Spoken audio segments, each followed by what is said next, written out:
Good evening and welcome to Big Z Sports presentation of high school football. Tonight, the Kime Company, DAC Vitamins and Minerals, the Tuscarawas Insurance Agency, and Right Mark Roofing presents the Claymont Mustangs hosting the Fairless Falcons. Tonight's game is also brought to you by the First National Bank of Denison, TMK Valley Propane, and Wood Electric. Now, let's head to the Hartzler Quality Housing Mobile Studio for the best coverage of high school football with Big Z Sports.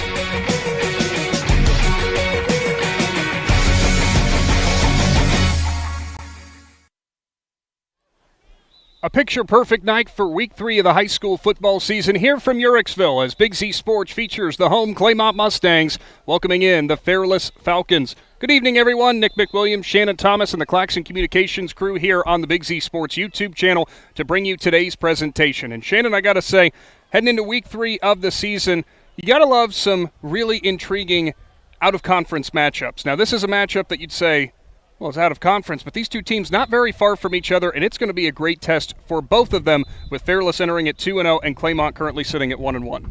Yeah, this is one of those ones right here where, you know, everybody kind of knew what Fairless had coming into the year, knew where they were going to be. Being Claymont's second year in a row with Buddy White, everybody's kind of wondering what they were going to do. So this will be an interesting matchup to see if Buddy White's crew can bounce back after last week's loss. You know, that was one they were hoping to get, and they went down early and was never able to make that up. Yeah, that was a really tough loss, and you'll actually hear from Coach later on in our pregame show about what they were feeling from that loss. But, you know, you go from the highest to highs, your first Week 1 victory since 2012, and then you drop the next one in heartbreaking fashion. And I think you and I were in agreement. I think most people were in agreement. You see that final score, I don't think it necessarily tells the full story. That was a game that it seemed like Claymont coming into could definitely win. Just a perfect storm of, it seemed like anything that could go wrong was going to go wrong in that game. Yeah, and like you said, they come off that big Week 1 win where everything kind of went right for them. And, you know, we weren't at that game, so we can't, you know, assume what happened during that game. It's just, like you said, they fell down early and was not able to get their feet back under them until late in that game. And I know they probably had a real tough week of practice here, and they probably looked at some film and try to get some things corrected headed into this week. Now, on the other side of the coin, you've got the Fairless Falcons, who are a perfect 2-0 to start the season under head coach A.J. Sarbaugh. Now, we know this is a Fairless team that is always a tough out. We know this is a Falcons team that can hurt you in a variety of different ways. But there were some question marks as to what you could actually expect out of Fairless this year because of coming off of last year's team, lost seniors like every team has to go through. I think so far, Falcons have definitely answered that bell, obviously with a 2-0 start, but it's not just the fact that they've gone 2-0, it's how they've performed in those two games. They've left little doubt. Yeah, and with Coach Sarbaugh, he's really done a fine job up there building this program up, him and his assistant coaches that he's put on the staff with him, and the players are starting to buy in at a very young age, and they can't wait to get to high school and play football. So now he just has that turnover rate that every year a group of kids comes in, and they plug them into position, figure some things out, and they just keep getting better year in and year out. And that's what you want to do. And going into tonight, it's going to be interesting to see, are they going to run the ball, are they going to throw the ball, or are they going to play, you know, are they going to beat you with defense? It's just there's so many different ways that they can do that up at Fairless now. Well, that's the funny thing is, and you'll hear this later on when we do talk with Coach Sarbaugh, but I mentioned about how their rushing performance has been really good. He pointed out to me, hey, to be fair, Mikey Ritterbeck just had a career high in passing yards last week. So what do I know, right? Yeah, I mean, we still think that Newcomerstown should throw the ball, and Dirk Gadd keeps proving us wrong down there. Keeps you know, making runs at the IVC and makes a playoff team. You know, we don't know what we're talking about. Yeah, we better go back to talking about Ferris. But like you said, you know, Coach Sarbaugh, and he's got some nice size down there this year. I've seen those kids out on the field without their shoulder pads on. I thought, well, there's some big boys down there. Then they come back out with their shoulder pads on, and they turned into full-grown men. Yeah, it's going to be a real fun matchup for sure. Now, the IVC slate is right around the corner if you are Claymont, so you got to get ready against really tough, gritty opponents. You're going to get that out of Fairless. The Falcons, on their side of things, in their conference as well, have to prepare for that. You're going to absolutely get that grittiness out of the Claymont Mustangs. So this has all the intrigue you could ever want out of a Week 3 matchup. Yeah, and tonight's one of those this is week number 3 of football. Right now is where you find out where your program's at. Doesn't matter what you did week 1. You know, week 2 you try to correct it. Well, now you're at week 3. Now these coaches expect you to come out and perform. There's no more, sorry, coach, or I misread that, coach. This is week 3, and right now it's time to start to separate yourself from the other teams that you play, and both of these teams are going to have to rise to the occasion tonight. They certainly will, as the Marching Mustangs make their entrance into the field, and it is going to be a lot of fun. Stay tuned with us throughout the rest of the Wood Electric pregame show. Coming up, we're going to hear from both head coaches. We'll start off with A.J. Sarbaugh, followed up by Buddy White from Claymont. After they do that, we'll wrap up your pregame and get you to the night's kickoff here from the Hartzler's Quality Housing mobile studio. Your home for high school football is right here with Big Z Sports. Other guy's insurance, you got Kyle. Hey Kyle, it's Brenda. I was just reading through your proposal and I have a few questions. When we drafted up your proposal, we really aimed right down the middle. Sometimes wonder if your insurance agent true priority is more time on the golf course. At Hummel, we do insurance differently. Our expert advisors help you not only mitigate risk, but operate more efficiently, decrease employee turnover, and increase your bottom line. Hi, I'm Crystal, General Manager at Loudon Motors Ford. I invite you to stop in and feel the difference of shopping for your next vehicle with our friendly, non-commissioned sales staff, or the personal touch that you will receive from one of the last family-owned and operated dealerships for nearly 100 years. So my question for you is, when will you experience the crystal clear and Loudon Clear Advantage right here in sunny Minerva, Ohio? Technology shouldn't slow us down. It should move us forward. At LodgeVision Technologies, we've been helping local businesses for over 12 years on US 62 in Winesburg, solving tech problems and making everyday operations easier. And we're here with custom IT solutions that just simply work. At LodgeVision, it's people first. That means service with integrity, professionalism, and genuine care. Call 330-234-5025 for your free consultation today. LodgeVision Technologies, local IT, real solutions, people first. Big moments are coming. Are you ready? If you need sponsor banners, graduation programs, or yard sale signs, the East Central Ohio Print Center has you covered. Visit ecoprintcenter.org. And if you've got a new driver in the house, East Central Ohio ESC offers flexible driver's education with in-car training and online options. Scholarships are available from signs to steering wheels. The East Central Ohio Educational Service Center is here to help. Find out more today online at ecoesc.org.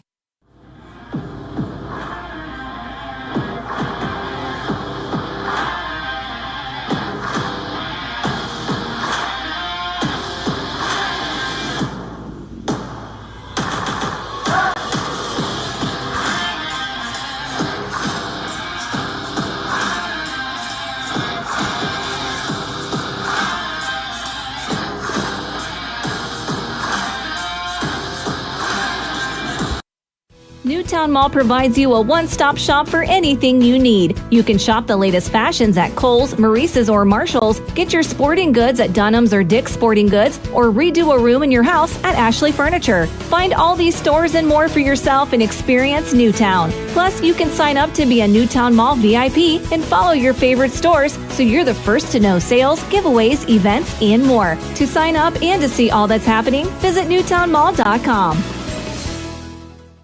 Back with your Wood Electric pregame show live on the Big Z Sports YouTube channel as we've got the Claymont Mustangs hosting the Fairless Falcons in Week 3 of the high school football season. Down along the sidelines with the coach, brought to you by 21 Tire and Auto, head coach A.J. Sarbaugh for the Fairless Falcons. Coach, absolutely picture-perfect day for some high school football in Week 3. I know you guys are excited, especially about coming in here with a 2-0 record. Yeah, absolutely. If you're 2-0 at this point, you're definitely happy. You're not satisfied, but like you said, great weather. Little windy right now, but couldn't ask for better Week 3 weather. Well, we say a little bit windy, which, you know, a lot of passing teams would be a little bit concerned about. You guys have run the football rather well through the first few weeks. Has that been really a focus and really the MO of the Falcons right now? Yeah, I think our goal is always to be balanced. You know, I think last week Mikey Ritterbeck had a career high 276, but Jack Kirby had over 100 yards rushing. So we're going to take what the defense gives us. And I think when you came in August and we talked, one of our concerns was our offensive line because we've got 4 new starters there. We've got 1 starter back in Aiden Lancer and both tight ends back, Hunter Dean and Peter Snavely. But if you're going to be successful, you better be able to run the football. And so far we've been able to do that. Well, and a hallmark against an IVC opponent is obviously going to have to run the football, going to have grittiness and toughness in the trenches. Is that kind of something you guys talked about this week with Claymont on the docket? Yeah, absolutely. I think Claymont has a lot of really good players. They're aggressive on defense. They blitz a lot. So we're going to have to be able to run the football if we're going to have success. Now, you mentioned the question mark coming into the season when we talked back in August about the offensive line. It's only 2 weeks into the season, but believe it or not, that's 20% of the season already gone. Outside of that concern, maybe what were some of the other areas you wanted to see growth that have seemed to improve really well for the Falcons? You just wanted to see if our guys were going to take the next step, because we played so many young guys last year, and with that experience, would they take the next step where they were playing more physical and playing fast? And so far they're playing with a lot of confidence. They're playing for each other, but like you said, we're only 20% done. So as of now, I'm pleased with our effort, but you got to get better every week. Now, sometimes a 2-0 start, as we mentioned, is a great thing. I mean, it is a great thing because your record's already right where you want it to be in the regular season. But seeing that 0 in the loss column it sometimes can act as a little bit of an outside distraction for players sometimes, and, focusing on staying perfect. Do you talk to your guys about, the idea of just going out there and playing the game that they know how to play, and that kind of all the wins will come and follow that?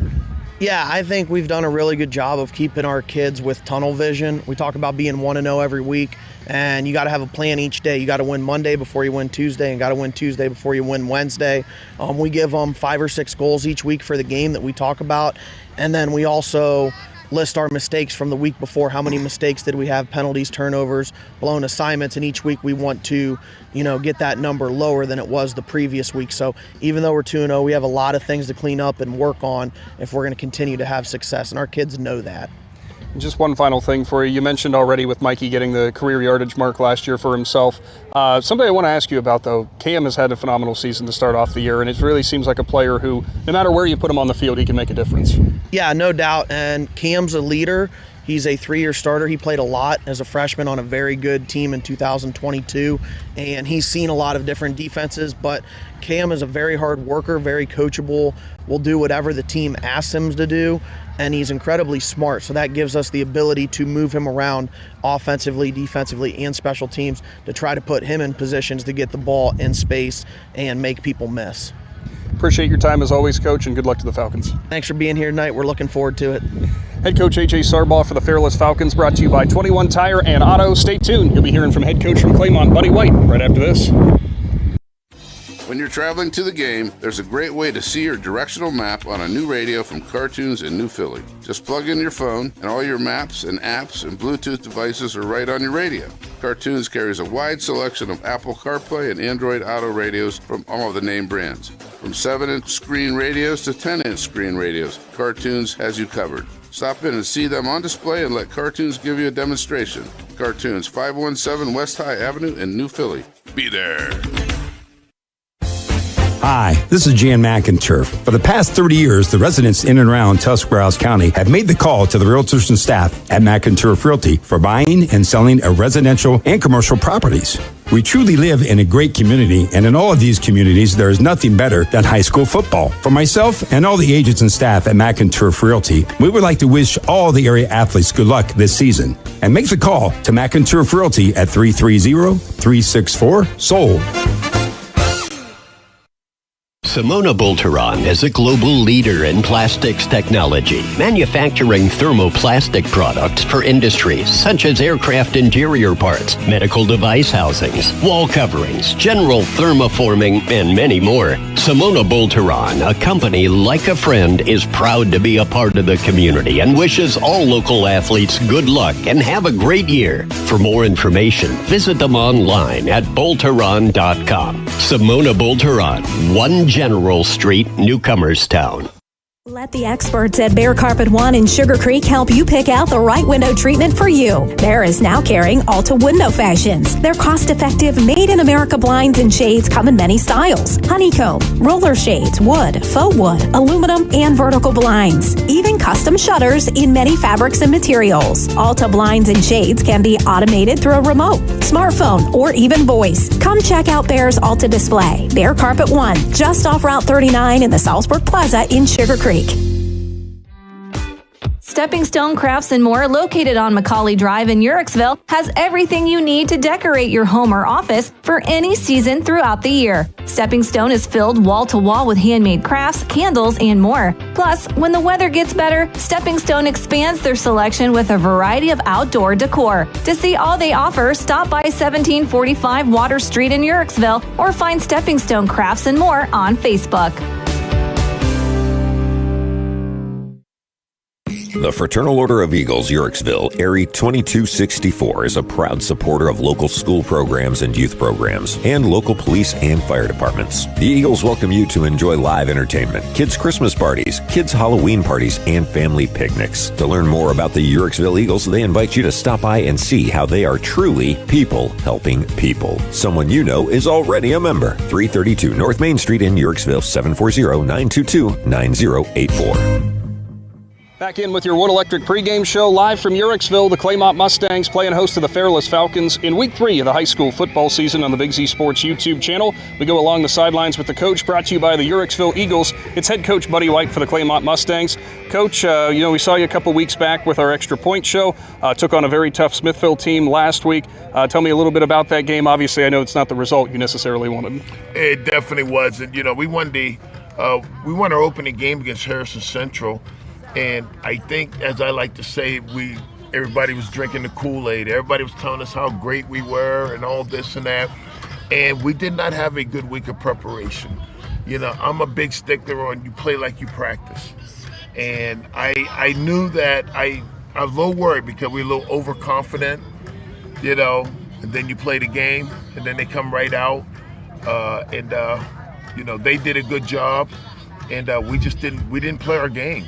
And so we had to this week refocus, get back to what we've been working on all year, get back to thinking the way we need to be thinking, we're a team that's won 9 games in 6 years. Who us to look down on anybody? Now, with that in mind, trying to get the focus back in the right direction and put things back in the win column. It's a very tough Fairless team you've got, but a very good, I think, barometer potentially with the IVC schedule looming ahead. Oh, no doubt. I have a lot of respect for what Fairless does, and they execute very well.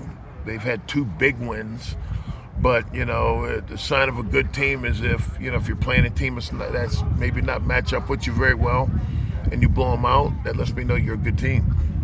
Because you blow. If they'd struggle with them, then I'd maybe smile a little bit more this week. But but that didn't happen. So. Now, I wanted to talk specifically about the offense here, because I know this is an offense that obviously can put points on the board. We saw it in Week 1. Got some things pieced together there in the second half of last week's game. What have you seen in terms of your growth of your offense through 2 weeks that you've been most excited about? Well, I'll know more after this game, because I was very happy with our offense the first game. Last week, Smithville didn't do anything that we didn't expect them to do. They had a couple guys, what I call game wreckers, that dominated us in a couple of positions. And, and the offense, we moved the ball from 20 to 20, and overall we had 100 more yards than they had, but we still lost the game. So, I'll know more after this game. Let's just put it like that, because we had a great week of practice, and I'm expecting, I talked to the guys that said, which team's going to play tonight? It's going to be the team that played against Harrison Central, the team that played against Smithville, because they're 2 totally different teams. I need that team that played against Harrison Central. And I think the kids bought in, because we had a great week of practice, a lot of focus. Fairless runs a lot of screens, a lot of deception plays and everything, so we got to be on our toes. And they got a couple guys that can hit the fence. So, I'll know more after this game about how good of a team that we have. And finally for you, Coach, defensively, you already kind of mentioned what Fairless likes to do on the offensive side of the ball. Yeah. Tackling is going to be such a key part to this, but on top of that, you're going to want to create havoc. You're going to want to create pressure up the middle on their offensive line. Yes. How much has that been a focus this week? Well, I tell you what, they don't do a whole lot up the middle. They're usually off tackle or outside. But our linemen, we got them focused on, hey, once you get through there, find the ball. You got to run to the ball. We got to run the ball this week. You know, I don't want to hear nothing about being tired. You know, and so I truly believe that I think our defense, when they settle down and play, they're good. It's like, you know, we give up those 2 quick touchdowns to Smithville, and they didn't get another first down to the fourth quarter. You know, our defense settled down, but I think they wore them down. You know, because in the fourth quarter, that's when we start making mistakes. You're supposed to invert back. And you don't invert back, all of a sudden they're dropping a pass over the middle where we're supposed to be. Things like that. You know, things that are lack of focus. And I think our coaches and myself, we really did a good job this week on getting those guys refocused. And they know how big this game is. And I really expect our team to play well tonight. Well, I appreciate your time as always, Coach, and good luck to the Mustangs. Thank you very much. Head Coach Buddy White for the Claymont Mustangs, brought to you by the Uricksville Eagles. Stay tuned. We've got your cartoons of New Philadelphia opening kickoff on the way from Uricksville. There you go. 21 Tire and Auto is conveniently located on the north side of Navarre on State Route 21 and can handle all your vehicle needs. They carry all major tire brands for passenger, light truck, SUV, agricultural, ATV, and trailer tires. Plus, 21 Tire and Auto can handle just about any repair your vehicle is needing and gives you the comfort of massage chairs to sit in while you wait. To see all they can do for you, find 21 Tire and Automotive Service on Facebook. Hi, this is Zarek with Dover Philly Heating and Cooling. How healthy is the air you breathe? When air quality outside is bad, you can breathe easy inside your home with air purifiers, high-quality air filtration, and other fine products from Dover Philly Heating and Cooling. We are your local trained comfort specialists in downtown Dover, providing 24-hour emergency service since 1981. For all your home comfort needs, call us at 330-343-5511. We look forward to hearing from you. Thank you. The Tuscarawas County dairy farmers want you to know that low-fat chocolate milk is a great choice for student athletes and hard workers. It provides the nutrition needed after practices, games, or a hard day at work, and it tastes great. Low-fat chocolate milk is packed with carbohydrates for energy, proteins to repair muscles, fluids to rehydrate, plus vitamins and minerals to help build strong bones and bodies. It's the official beverage of the Ohio High School Athletic Association. Tuscarawas County Dairy Farmers. Farms, family, food. Find your path to success at Buckeye Career Center. Buckeye students earned over 3,000 industry-recognized credentials this past school year, and over 130 students participated in our School to Work program or an internship at a local business. Let us help you get a jump start on your future in a career of landscaping and turf management, pharmacy technician, HVACR, CAD development and design, or any of our over 30 programs. Enroll today for next school year by visiting BuckeyeCareerCenter.org. Are you a compassionate caregiver looking for a career with purpose?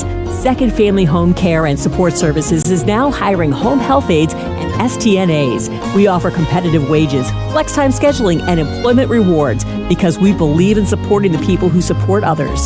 Start your journey with a company that truly cares. Visit careers.secondfamily.com to apply today or contact them at 740-462-3152. Gillen Body Shop knows that when their business is needed, it's never planned and it can cause quite the inconvenience.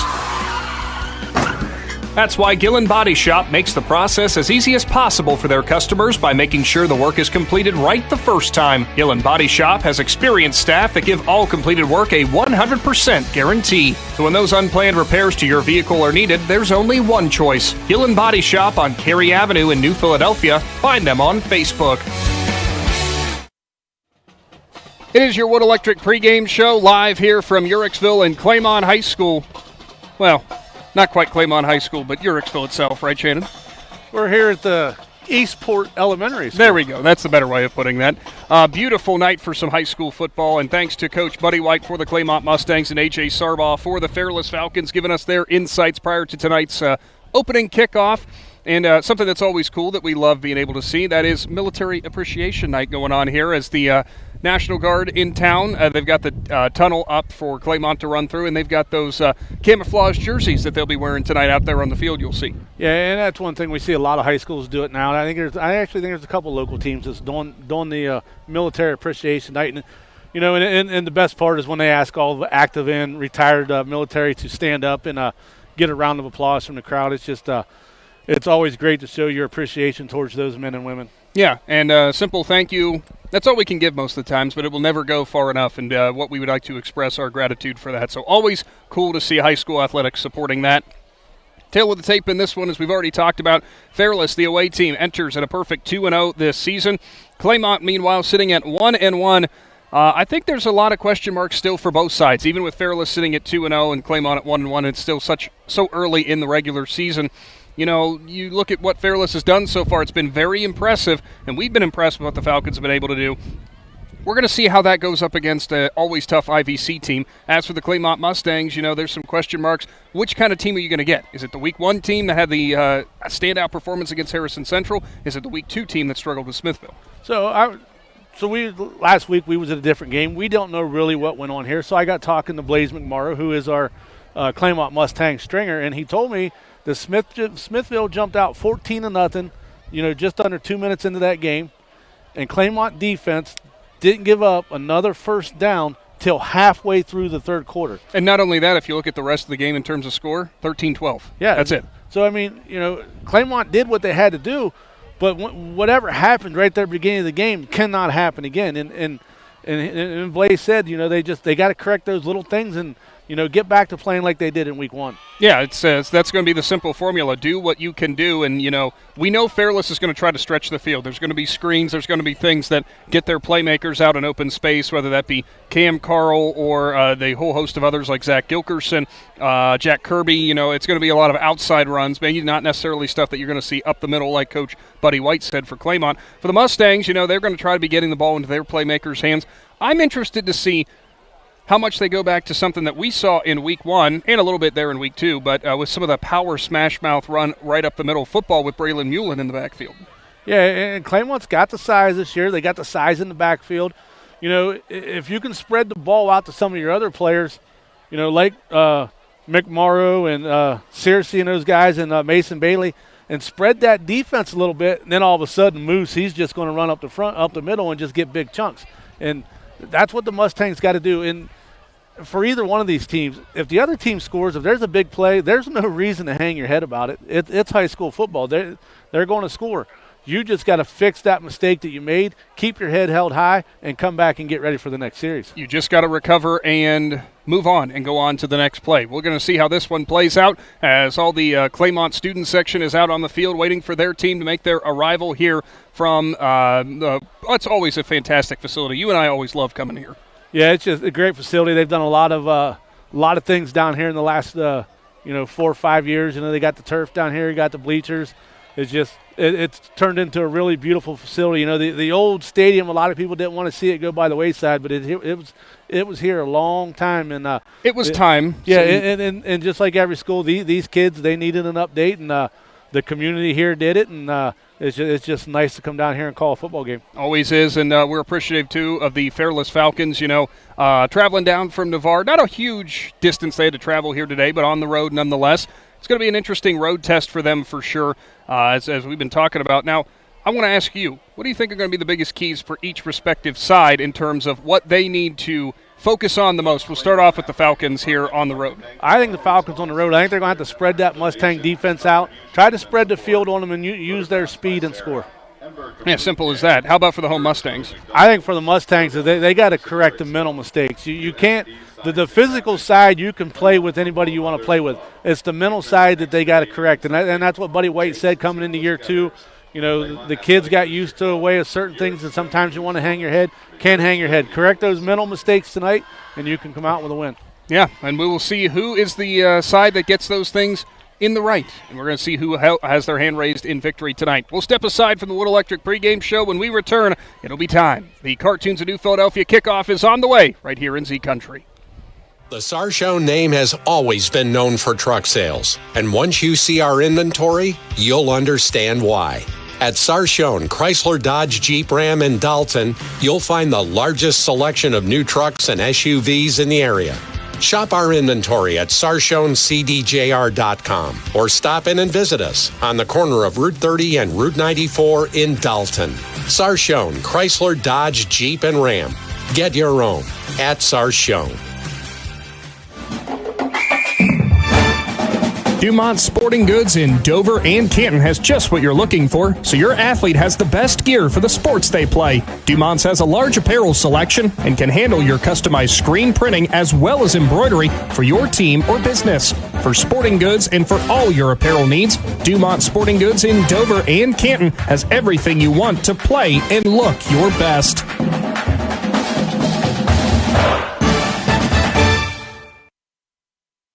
You know what's better than a limited time deal? An unlimited time deal. That's why the Wendy's $5 Biggie Bag with a Junior Bacon Cheeseburger, 4-piece nugs, Junior Hot and Crispy Fries, and small soft drink is available all the time. Because the best time for fresh, never frozen beef and Applewood smoked bacon is all the time. Duh. I feel like I'm repeating myself a lot. For the best deal of all time, gotta be Wendy's. Unlimited time does not mean forever. U.S. price and participation may vary. Prices may be higher in Alaska, Hawaii, and California via third-party delivery. Fresh beef available in the contiguous U.S., Alaska, and Canada. All the talks we've had over the years, including what you've told me about not using alcohol and other drugs, they stick with me. And believe it or not, they really do make a difference, especially at times that matter most. Hey, want a drink? No thanks, I'm good. So thank you, Dad, for talking and preparing me for what's ahead. Thank you for talking. For more information about talking with your kids about underage use of alcohol and other drugs, visit underagedrinking.samhsa.gov or go to empowertusk.com. We invite you to discover Keim Home Center in Charm, Ohio. Keim is your destination for all things home, building, and woodworking. From renovation and building projects to custom millwork needs, our team of experts work with both homeowners and professionals to bring your vision to life. Visit Keim Home Center in Charm or online at keimhome.com. Keim, built on trust since 1911. This is Brian Williams, commercial lender with the First National Bank of Denison. The day you decided to open your business, you planted the seed. As your roots become stronger, the First National Bank of Denison is here to help your business grow. Strong businesses make strong communities, and because we live, work, and raise our families here, your business benefits us all. Whether you need more space, equipment, or inventory, come see us today for your next business loan. We are a local bank with local decision makers, and your success is our greatest reward. At the First National Bank of Denison, we have our roots where others have their branches. Equal housing lender, member FDIC. The Fairless Falcons have taken the field in anticipation of tonight's opening kickoff against the Claymont Mustangs. You're locked in on the Big Z Sports YouTube channel. And Shannon, it's not just us tonight who's got the broadcast going on because we've got 4 different ones. We've got this one, of course, on the Big Z Sports YouTube channel, also on YouTube. And at 99.9 WTUZ, Joe and Robbie have you covered as it's the Garaway Pirates at home against Norwayne trying to defend the hill in Sugar Creek.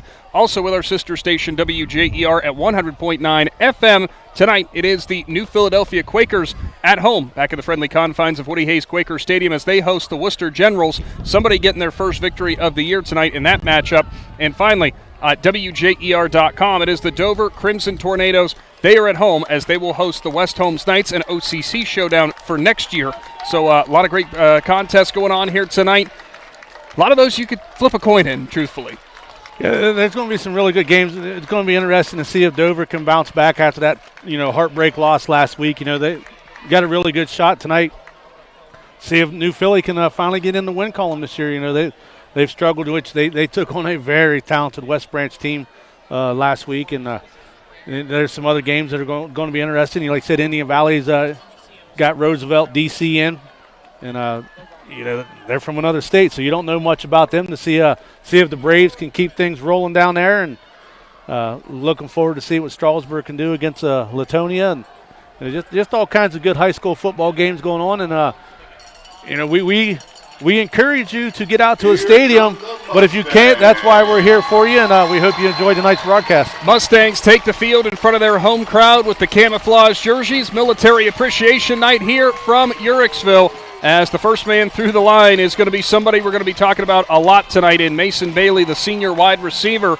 Some of those other games that Shannon was alluding to outside the ones he mentioned, Newcomerstown takes on Conotton Valley. That game out in Bowerston.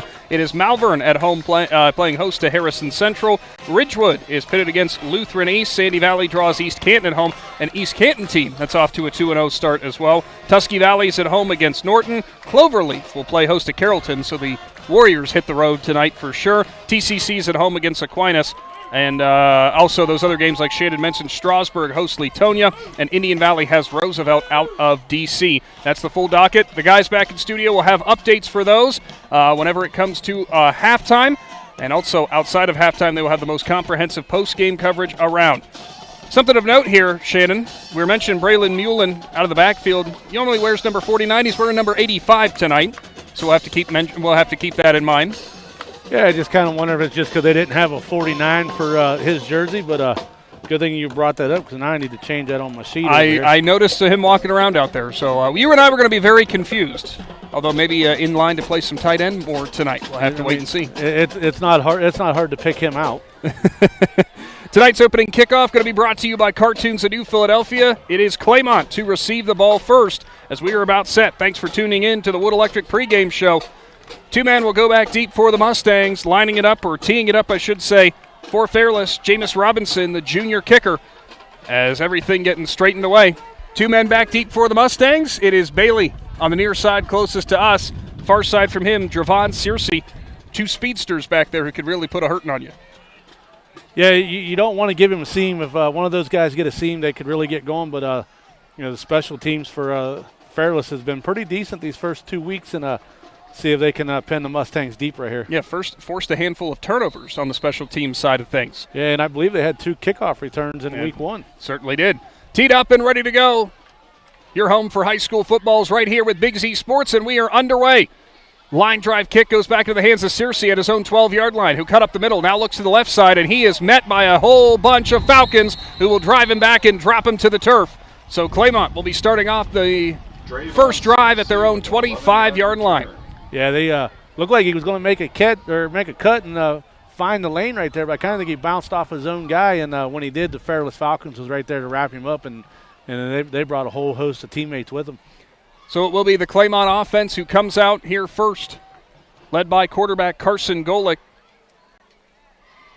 Senior quarterback with a lot of experience for this Mustangs team. Setting the tone early is going to be a key in this one. Mustangs getting the play call in now, getting out on the field to line up. It is the shotgun. They'll go 3 wide receivers left, spread out, 1 ISO'd here on the right side. We already have whistles. I don't think the play clock started. Nope, actually. Hey, Shannon, go ahead and, it's your favorite thing that you get to talk about. Yeah, somebody already being run off the field because of their uniform. That would be senior Cam Carl due to the pants being above the knees, and it looks like they're also going to check out Hunter Dean, the senior linebacker, for the same problem. Yeah, if you haven't tuned in for one of the broadcasts, Shannon's always Johnny on the spot with this, but you have to have, in high school football, your pants have to be down below the knees. Safety thing. They'll go empty set with a shotgun. It is Golick. He'll go back to pass. Quick out to the left side. He'll go into the hands of Searcy. He's looking for room. Cuts up the field. And that's a nice pickup of about 7 there on first down. A little pitch and catch screen out to the left. Yeah, nice job. Golick got it out of his hands quick right there. You can't waste time on that play. You can't let it develop. You just got to hurry up and get it out there. Lead your running back out a little bit. Let him get it and go. And you see what happens right there with a huge gain. Searcy, an 8-yard reception officially, brings up second down and short. Searcy, somebody they're going to want to definitely get the ball in the hands of. Empty set again, 3 wide receivers, make it 4 wide receivers left. Now a whole bunch of motion here as they'll button things up and tighten it up against the line. Golick goes up under center now. It'll be an I formation, a single back set. Turns, pitch play. Searcy looking for room. He's strung out. Now he cuts back in, still looking for room, and he is met in the hole and dropped, and I don't think he went anywhere. Coming up and meeting him in the hole was Antrell Hunter, the junior. Yeah. Hunter got a lot lower than he did right there, and there was nothing serious to do about it. The low man won right there. No gain brings up third down and 2. Mustangs trying to avoid a 3 and out. Searcy checks out along with Dawson Matzel, the junior wide receiver. Mullen will now go into the backfield alongside Golick. Some confusion now for the Mustangs offense as Jinx has to motion back to the left side. 2 wide receivers either side of the formation. And there's somebody moved. False start on the left guard for Mustangs. Flinch from the left tackle or the left guard. Move him back. So that will make it now third down and 7 upcoming. The mistakes you definitely don't want to have early if you're Claymont. Yeah, I think with the confusion of who was supposed to be where, they were down for so long, one of the Falcons players shifted, and I think the left guard thought he was starting to come, and then he kind of went with him. Spoken like a former offensive lineman there. Yeah, it was never our fault. It's always a defensive guy moving. They were always baited offsides, right? Or baited into movement early, Baited right? into movement. So bring up 3rd down and 7. Beautiful night for football. All brought to you in part by Right Mark Roofing, your commercial flat roof specialist. Same formation we've seen. 4 wide receivers spread out left, 1 ISO'd right. That's Jinx. Golick will be in the shotgun by himself. He'll take the snap, looks left. It'll be a quick swing pass again. Cutting back up the middle of the field, looking for room. Still making some moves as a receiver. Now breaking free and getting close. And he'll have enough for a First Federal Community Bank first down. What a reception and run that time. That looked like Searcy. Yeah, just an outstanding effort right there because he should have been stopped. The Falcons read that play. They had 3 guys on him, and he did that little Xbox spin move right there and was able to get a little bit of separation. Searcy's 2nd reception, both of them good for 8 yards, and it's enough to move the chains. That's a big 3rd down conversion on the first drive for the Mustangs. Well, I know one thing. We're definitely going to be using your binoculars tonight because with those camouflage jerseys, you cannot tell from up here. It's hard to make those numbers out. So now they'll go with a running back in the backfield beside Golick. It's Searcy. Golick takes it, puts it in the belly of Searcy. Cutback move to the left. Now he drives forward, has a couple different defenders on his back, but he'll fall forward for a nice pickup there. Yeah, nice job right there. They had the right outside linebacker. He was on the blitz, and he just over-pursued it as Searcy was able to get the ball and get out of the backfield before he got there. Got halfway to the first down marker. Now 2nd down and 5. Searcy checks out. Mullen checks in. We'll talk about a tempo change there when you bring Mullen into the backfield. He'll actually line up to the left hip of Golick now in the shotgun. Slot back on the right side of the formation. 2 wide receivers to the right, 1 left. Golick turns. It's Mullen. He'll stutter step, goes up the middle, lowers his shoulder. Not much room there. Maybe got a pickup of 1 as he's finally pulled down. Yeah, and the whistles blew, so it's going to stop him. Even though right as the whistles blew, he fell about 4 yards forward, but forward progress was already stopped. And you can expect it here in Mustangs territory. Every single time that he gets the ball, you'll hear Moose from the crowd. Yeah, the Mustangs have done a nice job both times on first down to get big gains and be ahead of the sticks. And then after that, they just they've slowed down a little bit. Now they got another big 3rd down. Dean, the senior linebacker, another tackle for him, leading the middle of that Fairless defense. Shotgun, empty set, 4 wide receivers right, 1 left. Golick goes back to pass, fakes to the right, now goes to the left side. A little comeback route for Jinx, who actually lost some yardage. Ball came out, and the beanie goes down. We'll see what the official's call is as he'll hold up the 4 in the air. Fairless coaches wanted an incomplete pass. Instead, it's only a pickup of 1. It looked like Jinx had enough for the first down, then kind of backtracked and lost yardage, then lost the ball. Yeah, it's one of those things where the players have got to, when they catch it right there, you're better off just to hold your ground, and they'll get you on the forward progress. You have the first down, but instead he tried to make a cut and got spun around backwards, and then the ball come out, and then luckily he fell on it. The main problem with the loss of yards, though, was the fumble as it rolled backwards. 4th down and short. Looks like it's punt time, so they'll put Nolan McMorrow back. 2 men will go back deep for the Falcons. Snap goes back. McMorrow has his right leg into it. A high kick that's going to push the receiver all the way back to the 19. He'll look for room straight up the middle, and he is tackled by 2 different Claymont defenders. That was Bronson Brown, the sophomore, with the return. Yeah, nice job right there on the Mustangs to get downfield. I think Fairless got away with a little bit of a push in the back there coming from the right side, but no harm, no foul. So the Falcons offense will come out, led by their quarterback in Mikey Ritterbeck, the junior. Ritterbeck, a couple years now that he has been tasked with leading this Fairless offense. They're going to go with a pistol set first. 1 running back will be behind Ritterbeck. First play is a handoff. Goes to the right side looking for room and met there at the 29-yard line. Now taken down after a 3-yard pickup. Looked like it was Jack Kirby out of the backfield. Yeah, the right side of that offensive line got a nice little slant push right there and able to get just a little bit of room before that Claymont defense come crashing in. 2nd down and 7 on the way. 7:48 showing on the clock here in the first quarter. Breaking the huddle are the Falcons. They'll spread things out. 2 wide receivers either side. Pistol again as Ritterbeck lines up in front of Kirby. Slot motion from right to left in Carl. They'll overload the left side now with 3 wide receivers. Ritterbeck turns, fires to the right side, a little in route there, and up and over is the receiver, but making the reception is Aiden Wise for a First Federal Community Bank first down, a pickup of 9. Yeah, that's just a nice call by the offensive coordinator right there. he's seen that the Claymont defensive backs is playing a long way off the ball.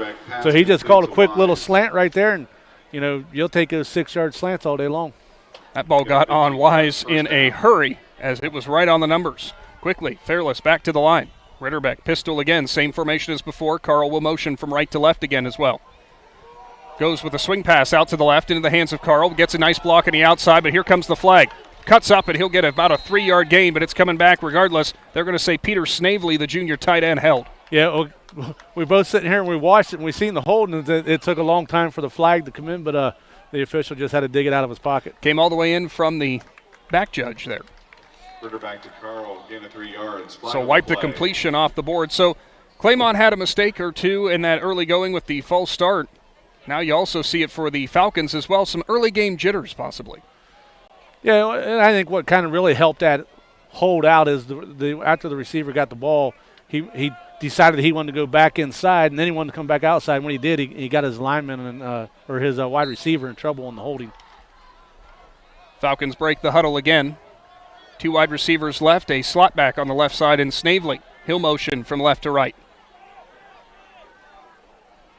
Ethan Fair barking out some orders in the pistol. Ritterbeck fakes. He'll go to the right side. Looks for a receiver to break downfield. He has nobody there. He's getting chased out towards the sideline, and he'll scamper away after a gain of maybe 1. Actually, they're going to mark him at the line of scrimmage, so 2nd down and 20 upcoming. He wanted Carl on that double move, but the safety back deep for Claymont reacted well. Yeah, the defensive backs did their job.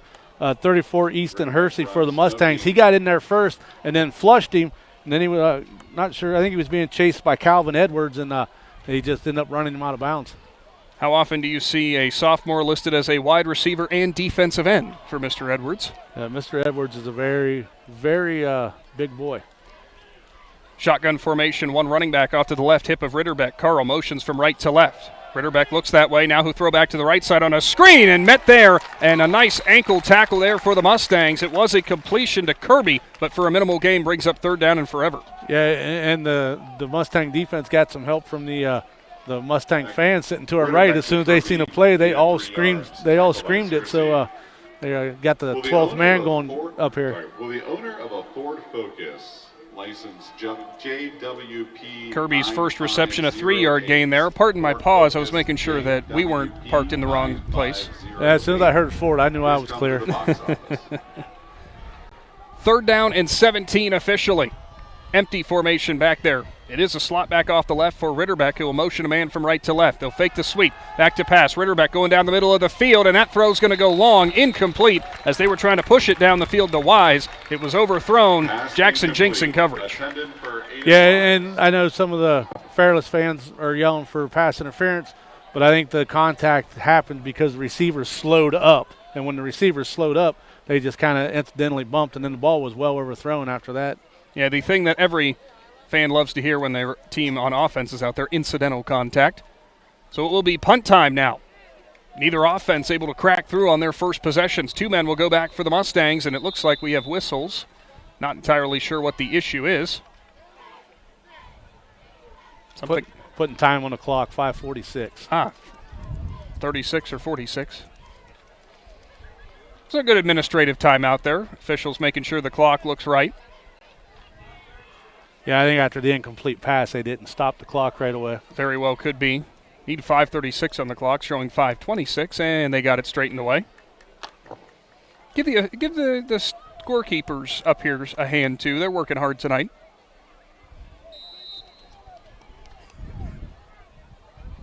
Punter lined up back for Fairless is Ritterbeck. 2 men back in Bailey and Searcy. Punt is away. It's actually Snavely, and he'll punt it off kind of almost the side of his foot, and it goes out of bounds. That's going to give Claymont good starting field position, probably about their own 40, maybe 42-yard line. Yeah, he just went off the side of his foot, and you seen it spiraled. It was headed towards Coach A.J. Sarbaugh. I take it back. They mark it at the 40. Still pretty good field position, though. So both defenses with a good stand there to start things off. Mustangs ball.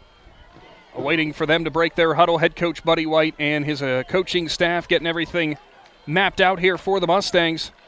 That's a big confidence builder if you're Claymont after kind of what was hit or miss first offensive possession. You did a great job there defensively, and that's what you definitely need to have in this ballgame. Yeah, your defense come out and did their job right there, and that's a start of some things that can happen. I want to thank the Tuscarawas Insurance Agency for their continued support of high school sports and for bringing you today's presentation. Swing pass to the right into the hands of Searcy. He'll look for room, and he is met by 3 different Fairless defenders. First man through was Dean. Yeah, right now the Mustangs had that first pass out there that worked good for 7 yards an hour. Every time they're trying to go back to it, the Falcons are sniffing it out. Loss of 5 that time. Searcy's 3rd reception.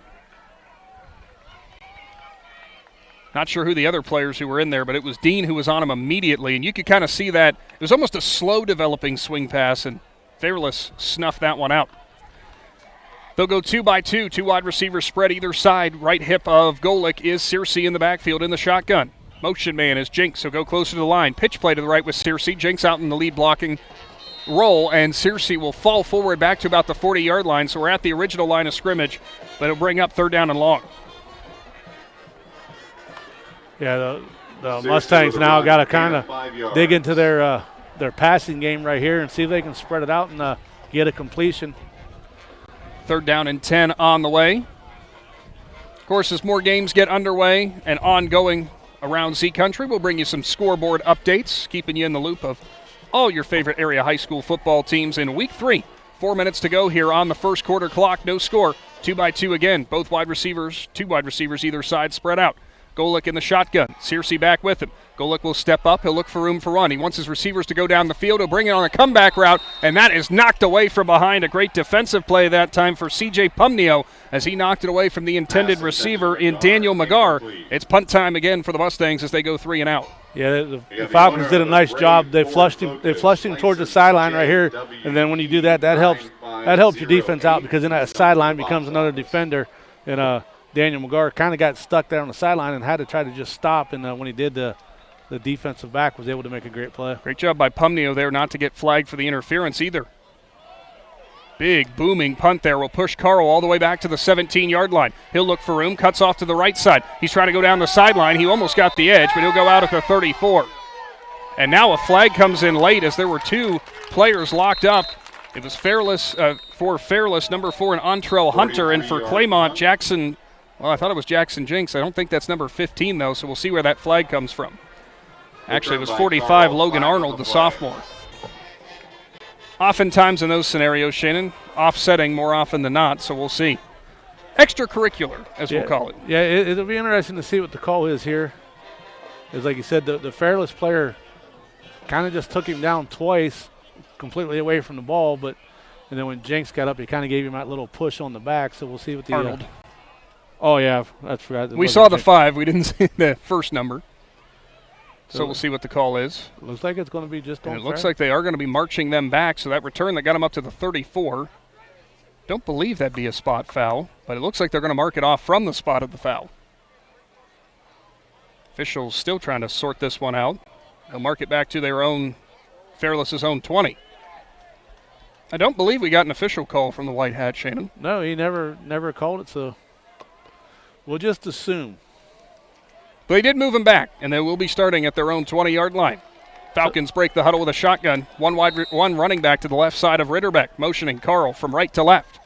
Fakes the sweep there. Now they'll hand it off in a little misdirection to Kirby. He'll look for room, and 2 Mustangs are on his back and ride him out of bounds. It is still a pickup of 4.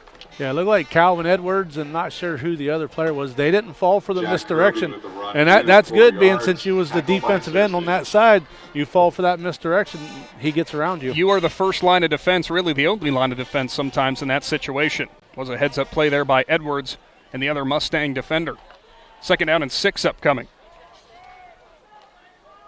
Joseph Epsensheen, please come to the press box. Joseph Espensheen. Shotgun formation for Ritterbeck. To the press box. They'll motion Dean from right to left as a slot back. 1 wide receiver either side. Carl's going to motion from right to left. They're going to get it in his hands on a sweep. He'll look for room off the left side, trying to set the edge, and he goes right into the heart of the defense as Jinks was right there and met him. Still a pickup of 3, but brings up 3rd down. Give you a quick Bear Carpet 1 scoreboard update. Norwayne and Garraway are tied at 7 in the first quarter. New Philadelphia leads Worcester 7-0 in the first quarter. West Holmes leads Dover 7-0. I believe Indian Valley just scored. Not sure if the extra point was good or not. New Cumberstown leads Conotton Valley 8-6. Malvern leads Harrison Central 6-2. They'll go heavy as they'll put 2 slot backs on the right side of the formation. Ritterbeck, a read off the right side. He'll look for room up into the second level, and he is met there, but he's got enough for a First Federal Community Bank first down. A pickup that time of 6. Not often do you see Ritterbeck go straight up the gut like that, but worked well. Yeah, a lot of football teams are getting into that quarterback power. A couple more Bear Carpet 1 scoreboard updates. Ridgewood leads Lutheran East 16-0. Sandy Valley leads East Canton 7-0. Tusky Valley 6-0 over Norton.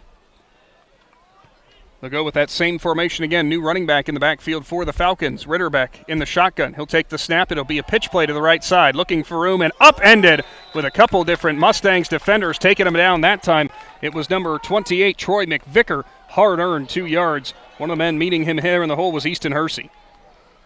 Yeah, Hersey did a nice job right there to come in and help get that play stopped at the line of scrimmage. 2-yard pickup brings second down and 8. Hard to say. Does that count as a pass or a rush, Shannon? Because I'm not sure if it went forward or not. Yeah, I can't tell from here. If it goes forward, it's a pass. But I couldn't tell from where we're sitting if it went. We gave McVicker the credit for the 2-yard rush that time. Second down and 8. They're going to spread things out, go back into that pistol set. 2 wide receivers spread out either side. Ritterbeck motions Carl from right to left in the slot. Ritterbeck back to pass, tries to go for the screen, fakes it, goes to the left side into the hands of his receiver who will spin around and fall forward to about the 48-yard line. A nice pickup and a pitch and catch to Zach Gilkerson. Yeah, Fairless just did a nice job right there. Had 3 wide receivers. Had one kind of towards the middle, one over here in the flats, and then one out here off the line of scrimmage, and he just did a nice job finding the right one. 13-yard pickup for a First Federal Community Bank. First down, first reception for Gilkerson. Somebody they would love to target in the passing game. Falcons looking to move into enemy territory for the first time tonight.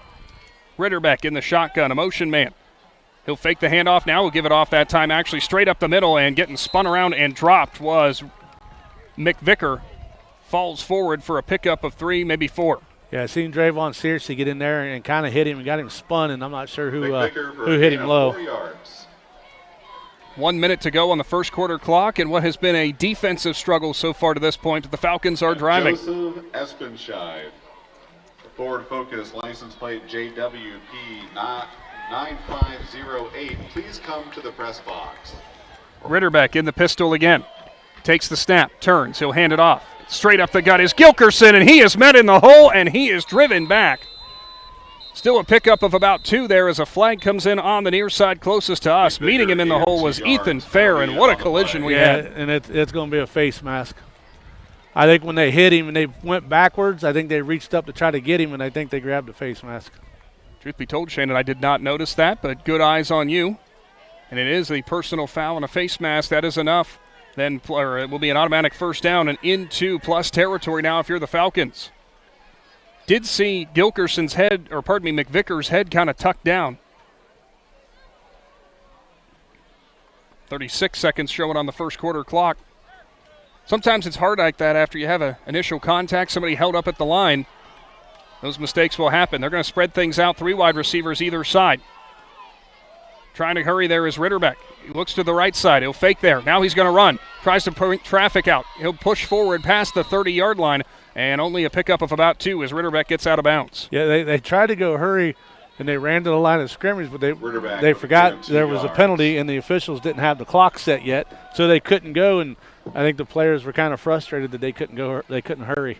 Yeah, kind of got held out there waiting for the whistle. Looked like there was an offensive lineman lined out on the right side. Falcons break the huddle again. Pistol. Take it back. Ritterbeck moves McVicker off to his right. 2 wide receivers left side in both Gilkerson and Carl. Pitch play again into the hands of McVicker. He'll try to set the edge to the right side. Goes forward into the heart of the linebacker and the defensive back. He'll be dropped, and I think he's about a half-yard short. A pickup of 7 there brings up 4th down and decision time for the Falcons, as it looks like the clock's going to run out here in the first quarter. Yeah, they're going to let it run out. Yards. On to the second. No score here from Uricksville. Big Z Sports is back right after this. Every day begins with purpose. Every job begins with precision. At Rightmark Roofing, we don't just install roofs. We build trust and forge relationships. We understand that your roof is more than just materials. It's protection. It's peace of mind. That's why we use high-quality products and expert craftsmanship. With a sharp focus, our team is always ready to hit the mark. Call Rightmark Roofing. This is RJ Jacobs from DAC Vitamins and Minerals. Did you know that DAC Vitamins and Minerals has more than 40 proven equine supplements that include daily multivitamins, joint, digestion, reproduction and fertility, calming, and many other specialty products? DAC also carries a complete line of livestock products called DAC Show Contender. Feed DAC Vitamins and Minerals to get the competitive edge in the show pen. We've been feeding champions since 1983. Hi, I'm Zach Motice with the Tuscarawas Insurance Agency. For all your auto, home, farm, and business insurance needs, contact our team at the Tuscarawas Insurance Agency. Or stop in and see us at one of our 3 locations in downtown New Philadelphia, Sugar Creek, or in Strasburg, providing excellent service to the Tuscarawas Valley since 1885. Everyone here at the Tuscarawas Insurance Agency would like to wish all area athletes good luck this season.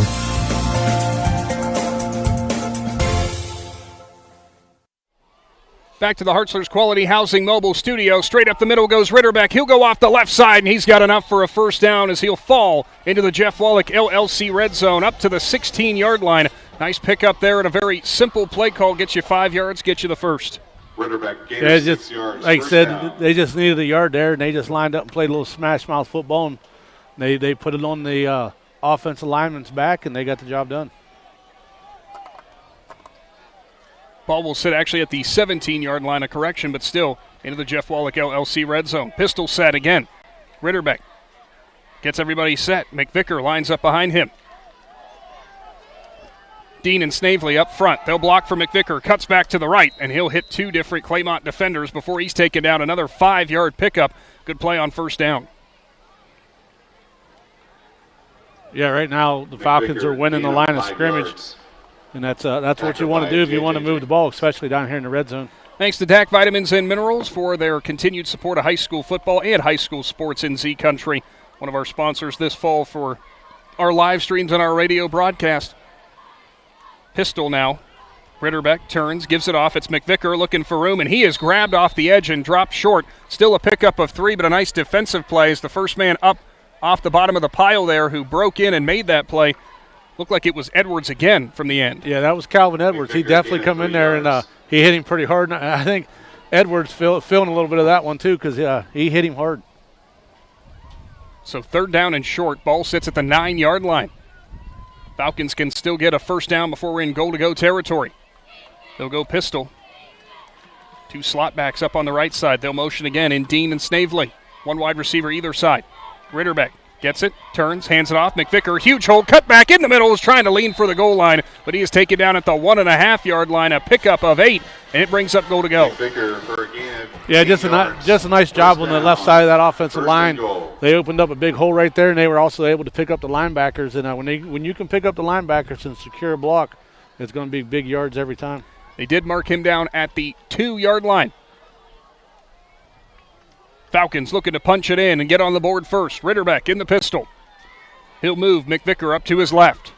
Out of the shotgun, Ritterbeck, read off the left side into Edwards, and he got stuffed. Absolutely nowhere to go is Calvin Edwards, the sophomore, again making a stop. Yeah, Edwards is having an outstanding game so far right now.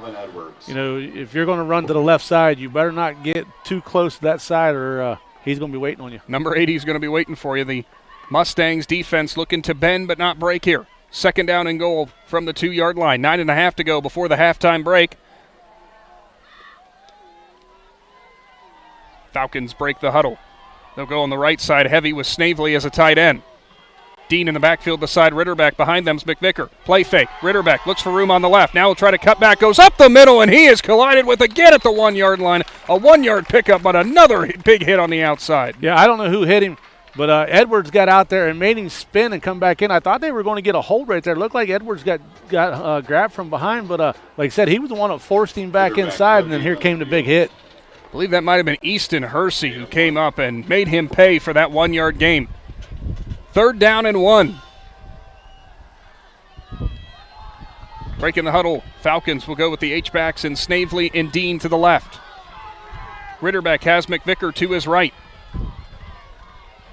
He'll take the snap, looks for room on the right side, plunges forward, reaches close, and marked down a half-yard short as the Mustangs defense holds. Yeah, outstanding job right there, but you know what's coming right now. They're going to come in with probably just do a quick quarterback sneak. Nolan McMorrow on the edge, right into the chest of Ritterbeck, taking him down. 4th down and probably maybe 2 inches to go. If you're the Mustangs, you got to watch the hard count right here. You don't want to give them full even downs. Any more room going forward. They'll go I formation. Ritterbeck under center. He'll turn fullback straight forward, and he did not get there. The Mustangs defense holds as Keaton Buechler is denied at the goal line. Yeah, outstanding job right there by the Mustangs defense. The 3 linebackers got it in behind the defensive line, and they shoved that offensive line backwards. What an outstanding job by the Mustangs on the goal line who hold. They will have to drive the length of the field, but that is another big stand for the Claymont defense. Yeah, I mean, that don't get you excited about football. Nothing's going to get you excited because that was just an outstanding play. Low man wins in that scenario? Weight room wins in that scenario. Thanks for tuning in to today's presentation of high school football, brought to you in part by the Keim Home Center. Mustangs will be taking over here on offense. If you're Fairless, I mean, you kind of knew. I think everybody in the stadium kind of knew what was happening. What else were you going to possibly do? You knew you were running it up the gut. We've got a timeout on the field. It's brought to you by the Cush Financial Group. Big Z Sports returns right after this. At Hartson's Quality Housing, we believe a home is where families grow, memories are made, and futures are built. For 47 years, we've stood by the values that matter most: honesty, trust, and a commitment to our community. Our goal is to provide affordable, reliable housing solutions. We don't just build homes, we invest in the future by supporting local student athletes and the schools that shape tomorrow's leaders. Whether it's on the field or in the classroom, we're proud to stand with our youth and the families who cheer them on. Hartsler's Quality Housing, built on trust, committed to community. Wood Electric has been trusted with all of your electrical needs for over 30 years. They are the place to call for residential, commercial, and industrial work. Wood Electric is available 24 hours a day and ready to help with any electrical problem, outage, or installation. Wood Electric, serving Tuscarawas County and beyond since 1988. Like Wood Electric on Facebook or find them online at woodelectric.net.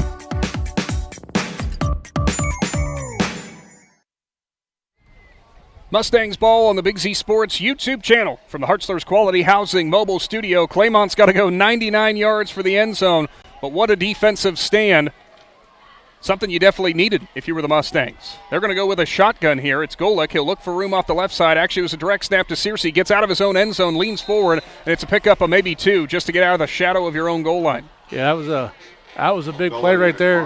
Gain of 2 yards. I was going to say it was McMorrow that ran the ball there. I was kind of wondering if McMorrow would be the one that would get it in that case. Well, no, that was number 6 who ran it, so it was Searcy. Hey, I've got the binoculars today. I can actually see. Now McMorrow will check into the game. Oh, yeah. Shannon, who's the one of us who's got the bad eyes now? I just went off what the PA announcer said. Oh, you got to have faith in me. Shotgun formation. In the backfield, it will be McMorrow at quarterback now. Mullen lines up beside him. McMorrow with the read up the gut. He has nowhere to go. Dean grabs him, spun backwards with Snavely as well. No gain there as he'll get back to the goal line, or back to the line of scrimmage rather. McMorrow's first carry. Tackle by Hunter Dean. Gets stuffed. No gain. It's a difficult thing to do. You don't really want to make a mistake this deep, as they'll bring Carson Golick back into the game. But in another regard, you almost have to do something out of the bag of tricks here. Yeah, I mean, you don't want to get caught in the end zone and give them 2 points, but you want to get far enough out to where you can get a clean punt. Golick in the shotgun, 2 running backs with him. Here comes the blitz. Golick's going to go down the field or air it out, and that one's way long as a miscommunication. Jinx on the comeback. He thought he was going on the fly, so 4th down and 8 upcoming, and Mustangs will have to punt from their own end zone. I don't know who the Fairless player was that was blitzing, but he timed that snap perfect. I actually thought there was going to be a flag for offsides, but at this angle, it looks like he must have timed it just right. Wasn't sure that was either. It was Zach Gilkerson who was deep down here. You saw him try to make the fingertip interception, but that one was well gone off the sideline.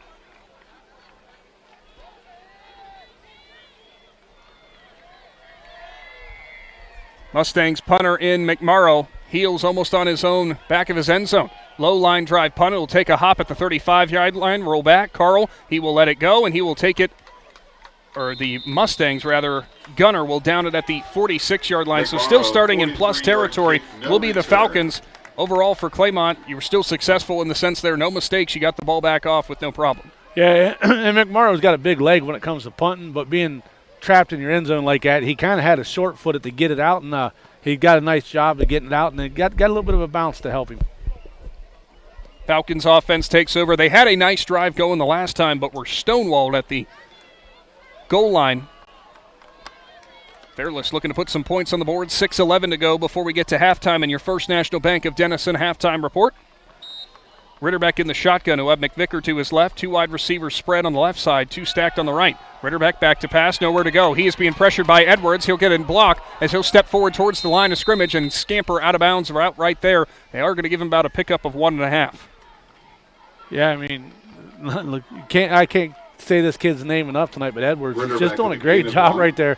He got square and forced him back, and, it looked like he might have got some yards gained there, but really all he did was get back to the line of scrimmage. So 2nd down and 9 upcoming, something to make mention of there. Sometimes you see him on defense. He's out there on offense. Brody Cameron came off a little bit slow on that previous offensive series for the Mustangs.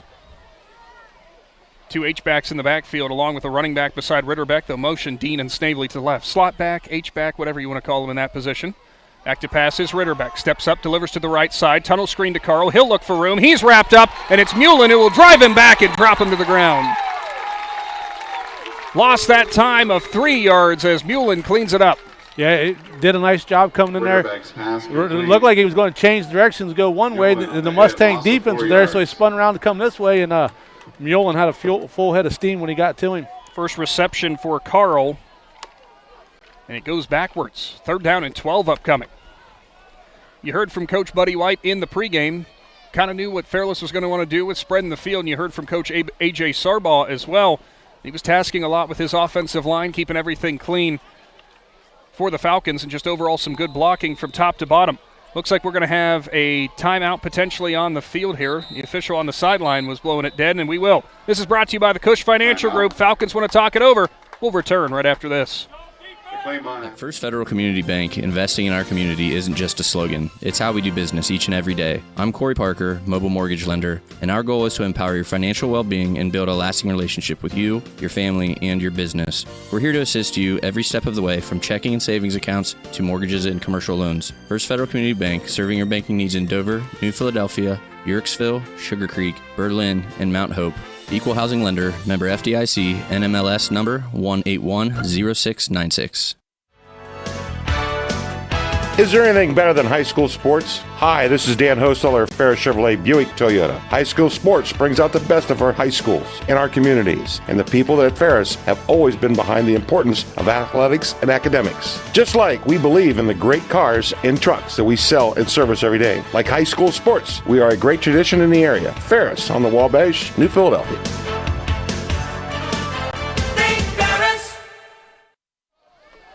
Falcons facing a 3rd down around midfield. Ritterbeck in the shotgun. He'll have one running back to his right in Kirby.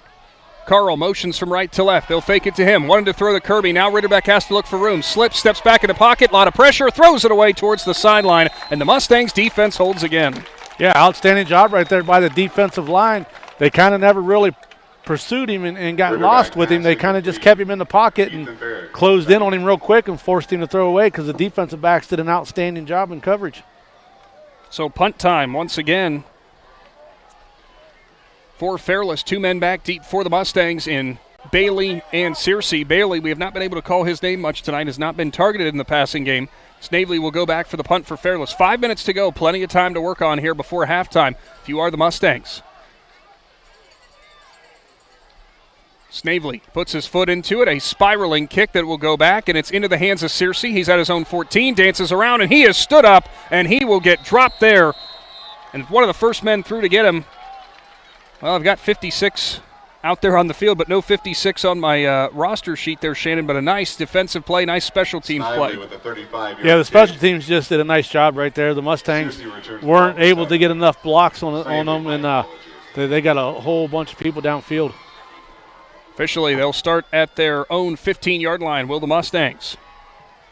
So far on offense, if you are Claymont, it's been some moments of success, but overall they have not really been able to settle into a real rhythm here to this point. Golick's got a couple of completions, only 4 for 6, very minimal games, have not really been able to push it down the field. Yeah, their offense is really struggling right now. They're going to have to come up with something different.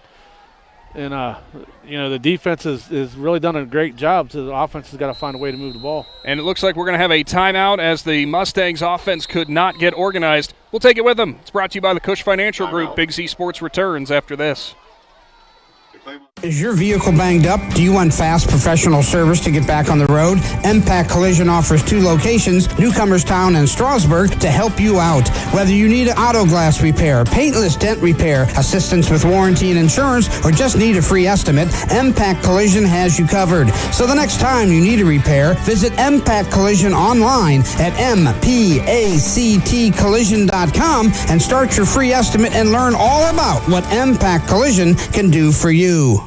If you're planning a major concrete project, you need the help of Stocker Concrete Company. From precast concrete products to ready-mix concrete, sand, gravel, limestone, and concrete block, the professionals at Stocker Concrete can help you get started and keep you on the path to completion using the best materials you can find. Stocker Concrete is the concrete material provider you can count on. See them at 7574 Route 36, Janaden-Hutton, or call 740-254-4626. Handoff goes to Searcy over towards the left side. Only a gain of 1 there coming out of that timeout. Quickly, Claymont got back out on the field. It was a shotgun handoff, kind of a running back zone out of the backfield there. Did not really work out. Ball came out, but ruled down by contact. Neither of these defenses are given much room at all. Mustangs will break their huddle again. 4:15 showing on the clock as they're deep in their own territory.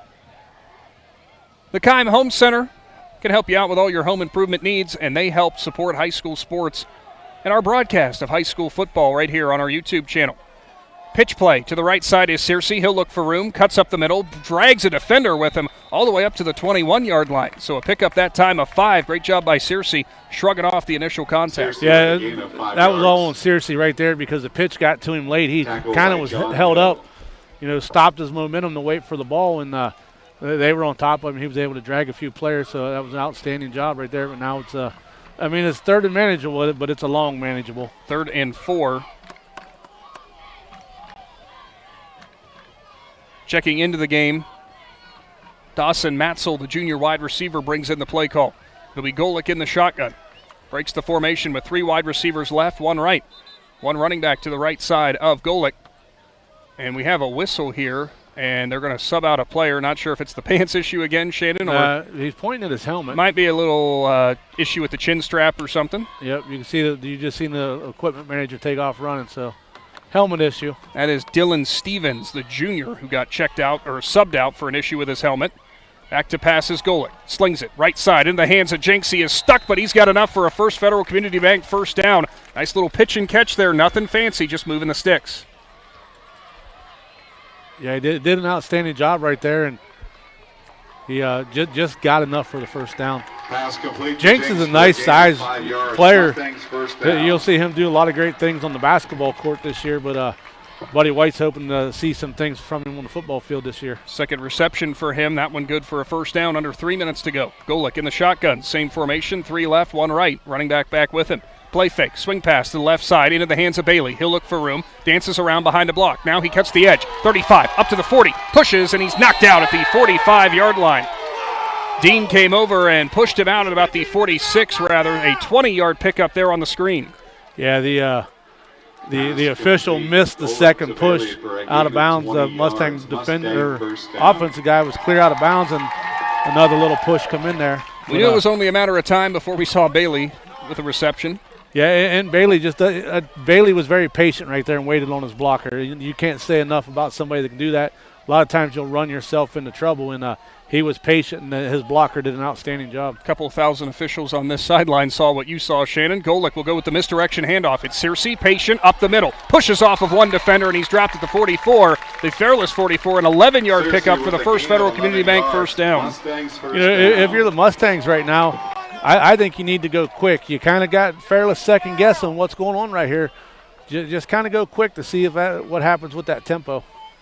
2:30 showing on the clock. Still a lot of time here. Only 2 timeouts left if you are Claymont. Only 1 left for Fairless.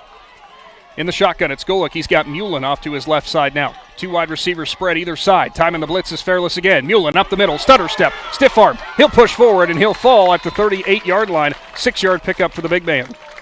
Yeah, nice job right there. Did a little sidestep to get through there.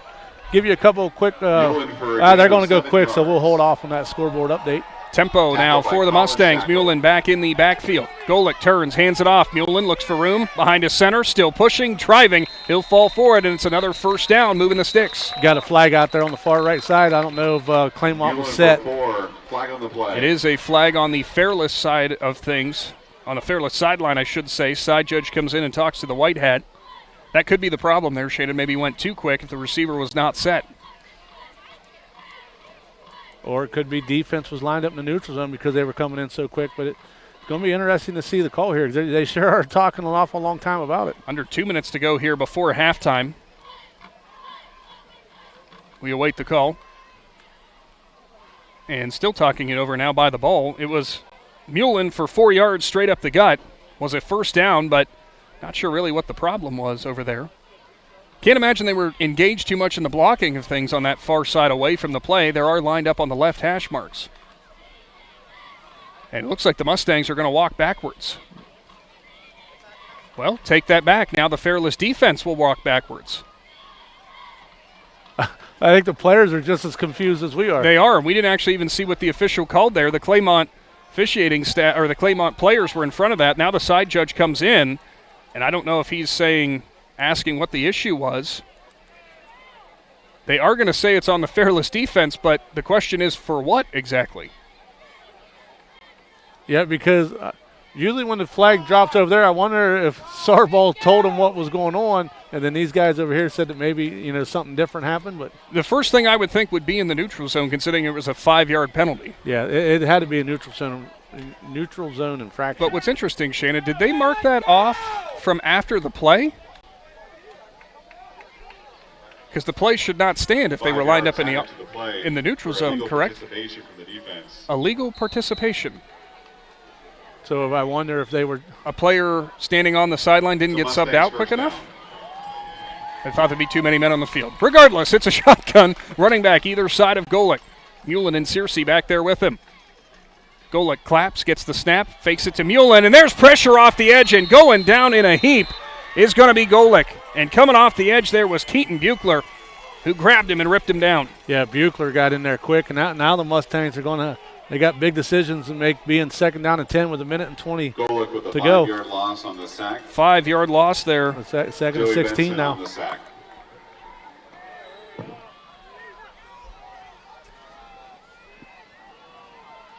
Now also, if you were Claymont, you got to get your play calls in quickly as the clock continues to roll. Just a minute to go. Golick goes back to pass out of the shotgun. He's got pressure, steps through it, goes to the right side looking for a receiver who's standing wide open down the sideline, and he airmails it out. It's incomplete. He had a receiver open by about 10 yards but couldn't get it to him due to the pressure, as that was Brady Fox who was standing there open. Yeah, when he rolled out, he pulled the defender that was out there with him, came up to the running back that was out there in the flats, and like I said, he had Fox out there wide open. There was nobody around him for 10, 15 yards, and he just threw it out of bounds. 3rd and 16 upcoming. Pressure coming that time courtesy of Bo Sheets. I do have to chuckle on the rosters that we have for Fairless. Shannon, Sheets is listed, I guess technically in first grade, but big number 53 out there certainly is not in first grade. Shotgun for Golick. 3 wide receivers spread right, 1 left. Back to pass. Searcy in the backfield as an extra blocker. Here comes Sheets again. There's a flag. Golick pushes it down the field. Jump ball. Batted around somehow into the hands of the receiver. A grab and up to the 10-yard line, but it's likely coming back. Yeah, he already singled a holding call, so it looks like it's coming back. Highlight reel grab along the sideline. Unfortunately, will not stand. That was Mason Bailey who made that grab over top 2 defenders. Mason Bailey, penalty on the play. Officials still talking it over, however. Yeah, huge penalty. So yeah, this will be a spot penalty, a spot foul. March the Mustangs back again. That will drive them back to their own 45-yard line. Now 3rd down and a country mile. 3rd down and 26 to be exact. A quick Bear Carpet 1 scoreboard update. Garraway 21, Norwayne 14. New Philadelphia 14, Worcester 0. West Holmes and Dover tied at 7. Indian Valley leads Roosevelt DC 15-0. Newcomerstown over Connaughton Valley 14-12. Malvern leads Harrison Central 14-2. We'll get back to some other scores in a second. 14-2. Interesting score there. Golick in the shotgun. 3rd down and a long way to go. He's got Mullen in the backfield. They'll go columns either side with 2 wide receivers. Go to Mullen on a delayed handoff. Mullen looks for the edge, and he is grabbed and taken down at the 45-yard line. No gain that time as he got pulled down by Cullen Shackle. It will be punt time if you are the Mustangs, but the clock continues to roll here. Thought maybe Fairless would take the timeout. Instead, they might be content with taking this one in for the halftime break. Couple more scores. Ridgewood leads Lutheran East 16-0. East Canton 21-7 over Sandy Valley. Norton 35-0 over Tusky Valley.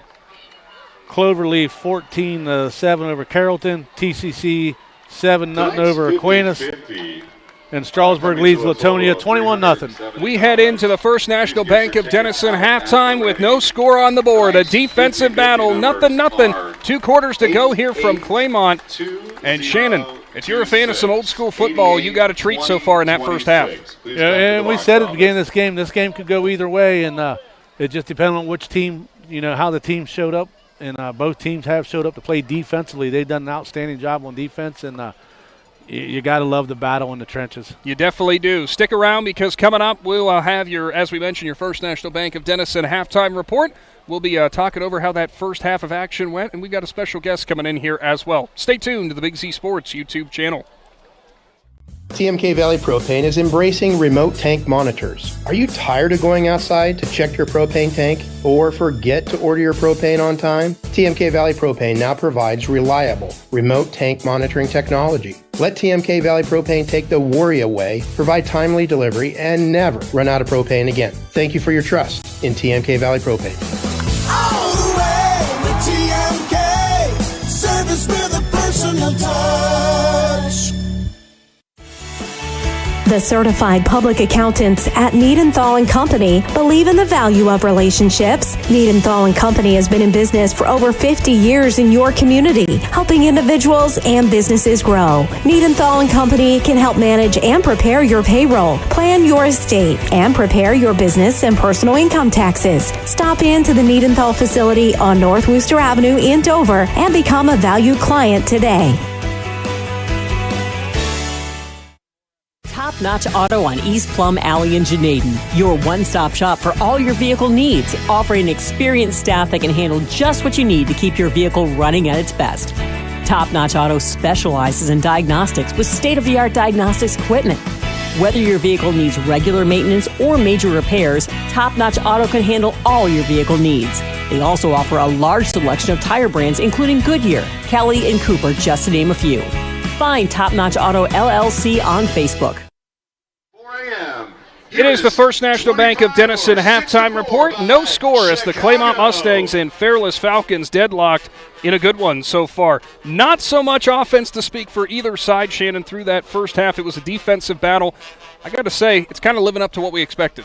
Yeah, I mean, we thought we'd see a little bit more firepower from Fairless, but that Mustang defense showed up to play today, and both teams offensively, they'll get a couple big plays, and then they'll get penalties that set them back, and then the defense will step up and shut them down. But you can't say enough about the the defense on both sides of the ball. Well, we'll see if you agree or disagree with me on this. I think for both sides, it starts getting a little bit simple. If you're Fairless, you got to get the ball in your playmakers' hands no matter what. You got to almost start forcing the ball into the guys you know that are the ones who are going to make big plays. Cam Carl only had 1 touch that whole first half. It's going to have to be a lot more than that in the second half. For the Mustangs, it's as simple as polish up the mistakes, and you could be up in this game. Yeah, the Mustangs got a lot of mistakes they got to correct, and like I said, they also need to get more playmakers. I think they they get a couple big plays, and then they got a little bit predictable, and Fairless was sitting there waiting on those plays, and you see what happened as soon as you got Mason Bailey involved in the offense. Things started happening, and it spreaded the offense out, and it opened everybody else up. So I agree. Both teams have got to get their playmakers more involved. Well, stay tuned. Kind of a straightforward First National Bank of Denison halftime report for you and I. We're going to take another break, and when we return, Blaze McMorrow takes over for our halftime report with a special guest here from Claymont. Sound good? Sounds good to me. Stay tuned for more on the Big Z Sports YouTube channel. Cush Financial Group has been proudly serving the community's financial needs for over 35 years. The team at Cush Financial follows an industry-leading service model with a unique approach and fiduciary responsibilities associated with their board-certified financial planner. With over 75 years of combined experience, the advisors at Cush Financial Group are here to help you achieve your financial goals. Contact their office at 330-308-8700 or visit their website at cushfinancial.com to see about scheduling your free consultation today. Securities and investment advisory services offered through Independence Capital Company Incorporated, member FINRA SIPC. Jeff Wallach, LLC, is a family-owned and operated company proudly serving greater Northeast Ohio and surrounding communities for over 25 years. We specialize in vinyl siding, replacement windows and doors, gutters, downspouts, and much more. We provide quality service regardless of the size or scope of the project. Our crews are reliable, respectful, and mindful of a safe work environment. Jeff Wallach, LLC is certified by the Better Business Bureau. Call today and discover how we can assist you in making your vision a reality. Are you ready to make a difference in a young person's life? Big Brothers Big Sisters of East Central Ohio has 88 children waiting for a mentor. As a mentor, you will spend as little as 4 hours a month with your little, guiding them, listening, and helping them discover their full potential. Your time and your kindness can change the course of their future. By becoming a Big, you're not just volunteering, you're defending the potential of a child, giving them an opportunity to dream big and reach higher. Visit www.bigs4kids.com to sign up and help us make sure that no child has to wait. Big Brothers Big Sisters of East Central Ohio. Defend the potential and become a Big today. Lindsay Adams State Farm takes pride in customer service, community involvement, and their professional knowledge in the products and services offered, providing protection to their customers in more ways than just their auto insurance by protecting you from encountering any unexpected occurrences, including your auto, home, income, and the loss of a loved one. At Lindsay Adams State Farm, you're more than a customer, you're part of their family. Learn more about what Lindsay and her agents can do for you by visiting lindsayadamsf.com. All right, we're back here with the First National Bank of Denison halftime report. I'm Blaze McMorrow. I'm here with Claymont head wrestling coach Todd Marsh. Coach, this ain't wrestling, but it's getting close, ain't it? Girls wrestling. Girls wrestling, yes. I don't want to. Yes, girls wrestling, and that's something that the boys obviously is something that's been going on for a long time. The girls is something that you've kind of been gradually building. And where are we at right now with it? Right now, we're going into our third year. Our numbers just keep. Basically, at the high school level, they just keep doubling. We started with 4. I say double, and then we got to 6. I think we're going to have anywhere from 8 to 10 this year. But it's really where we're growing is in the youth and the middle school level. If the season started today, I think we'd have around 15 junior high girls. So it's real, and that's just 7th and 8th graders. That's crazy. I see some of those pictures in the open mats and stuff, and the amount of girls that I see in the pictures, it's just unbelievable. Yeah, between 6th to 9th grade, I think that group right there, when they're in high school, right now there's over 20 of them. So, and that's just saying we don't get new girls, and we have new girls every week showing up, trying to sport out, and going from there. And our youth numbers, they just keep growing as well. So we have quite a big group.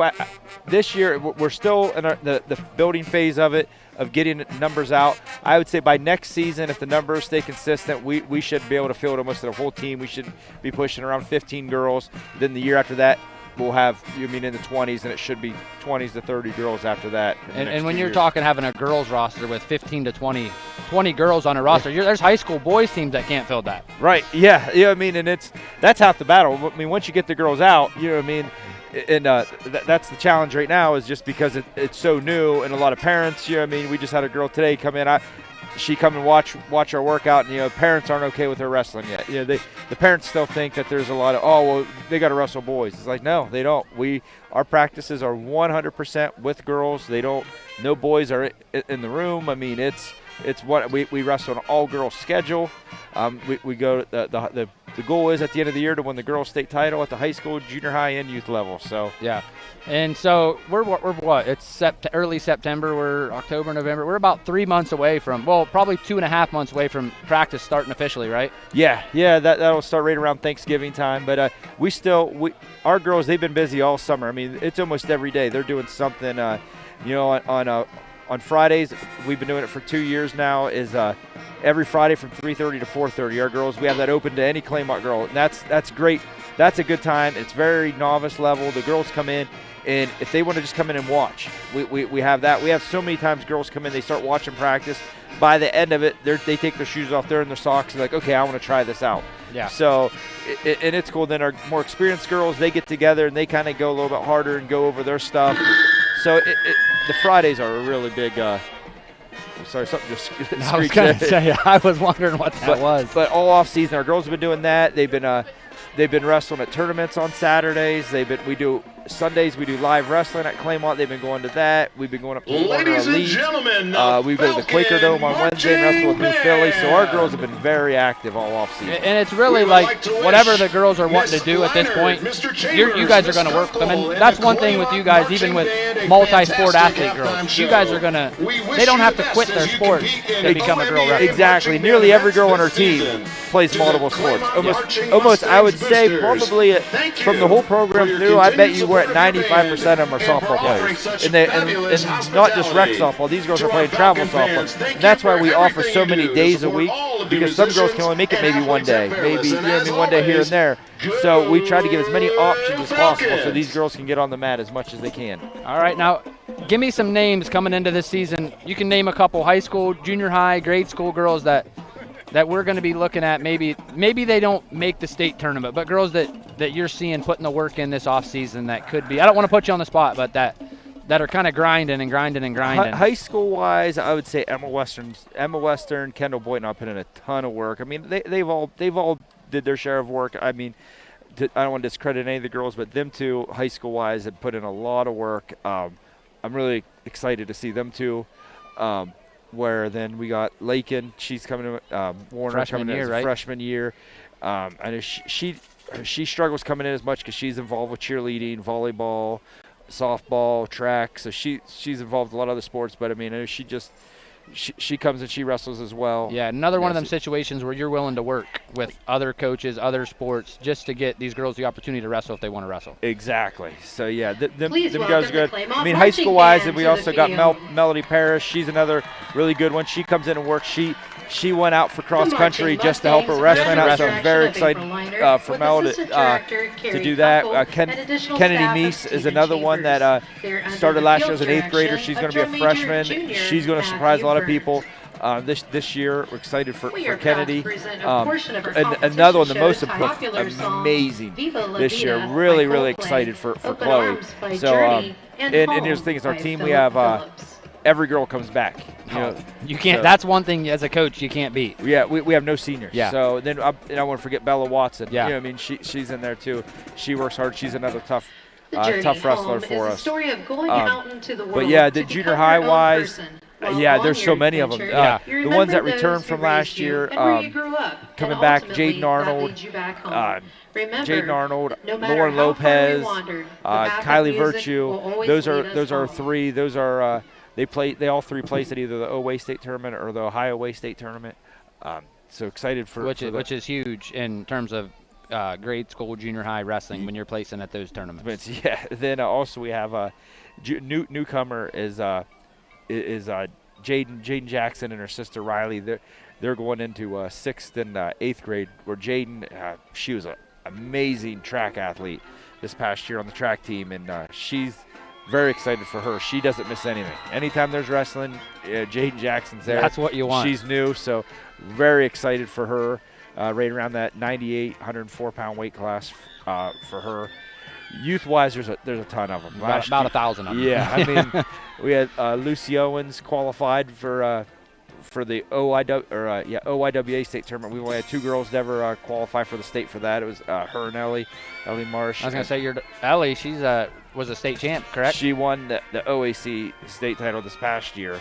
She's been wrestling. She's been wrestling a lot. Yeah. So, and that's what it goes to show you. Like, you put in the work, the results are going to come. Maybe not year one, but they're going to come because she's probably took her lumps. Oh yeah, we bump her up weight classes at times at tournaments, and it's like, hey, sorry, you're going up a couple weight classes this tournament or whatever, and you get whipped on a little bit, and it makes you a little better. But then we also got McKenna Virtue. She won the OA state title, only girl we've ever had, youth girl to win that, and Ryder Taylor wrestles nonstop. Yeah, I see every weekend. She's everywhere. She's another. She's in a bad spot with a lot of these tournaments she goes to. They do K through kindergarten through 12th grade. She'll jump on these teams. Well, she's only in the 5th grade. Wrestling middle school. She's wrestling middle school girls because she's at that 85-pound mark. Yeah.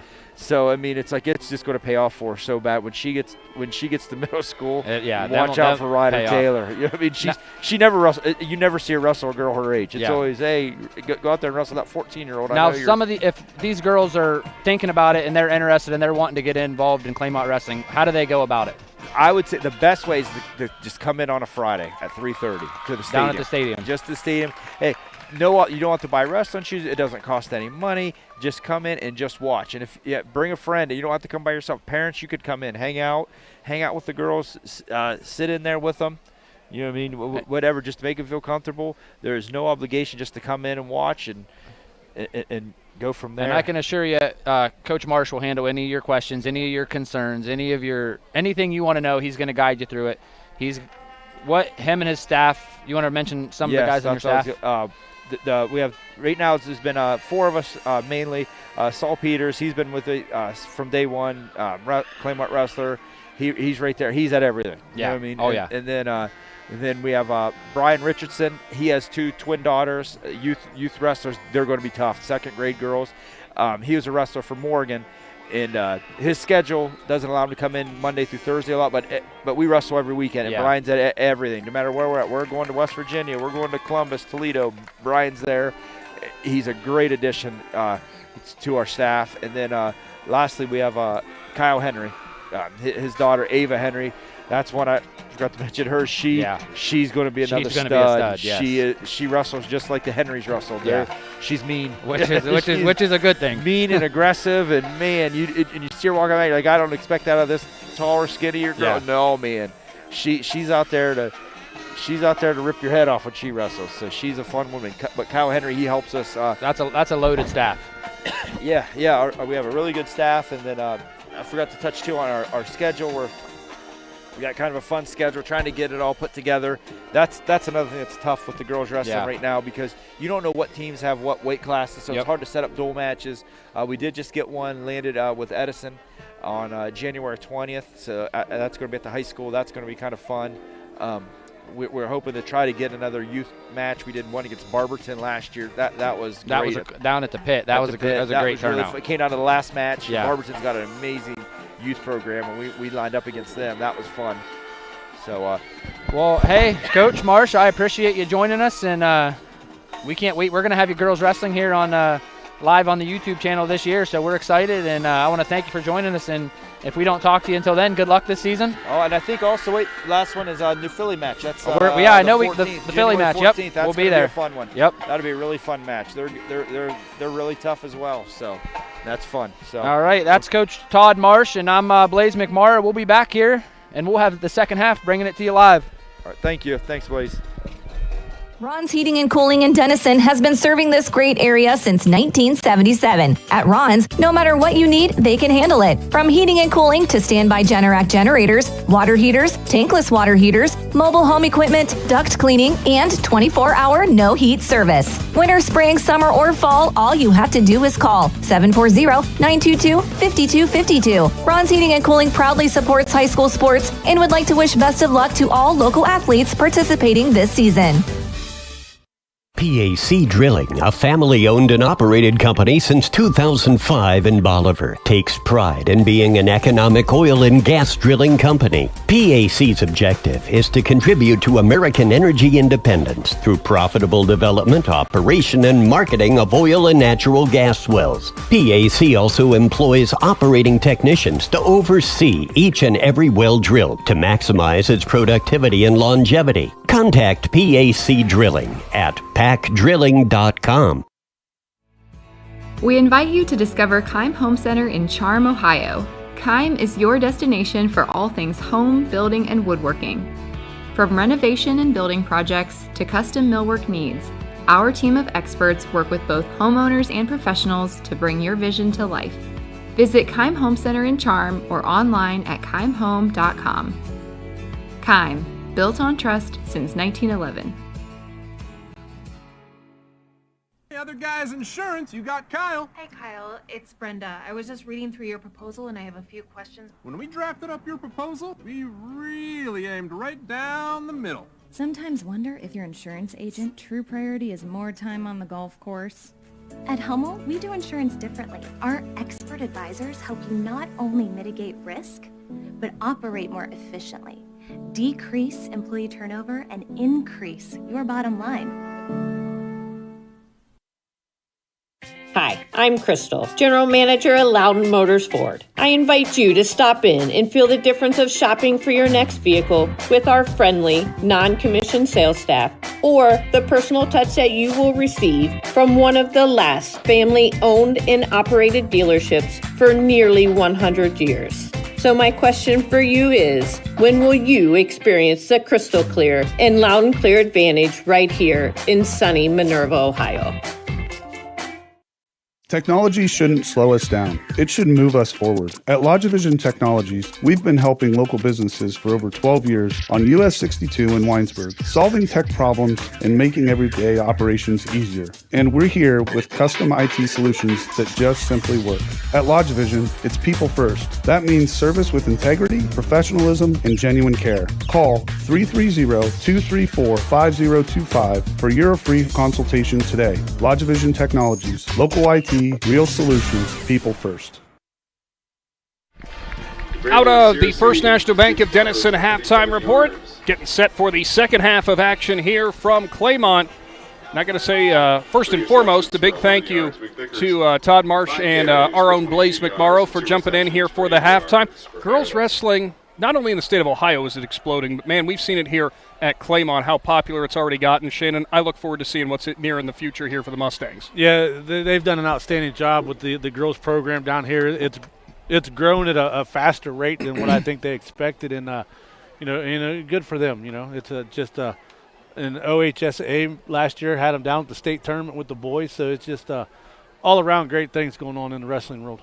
Yeah, certainly so, and pardon me, coming out of this halftime break, if you would have told me, by the way, back on the football side of things, that we'd be sitting here talking about a Fairless team that's only had 6 total passes from Mikey Ritterbeck, and so far barely even sitting anywhere close around 25 yards, I would have been stunned.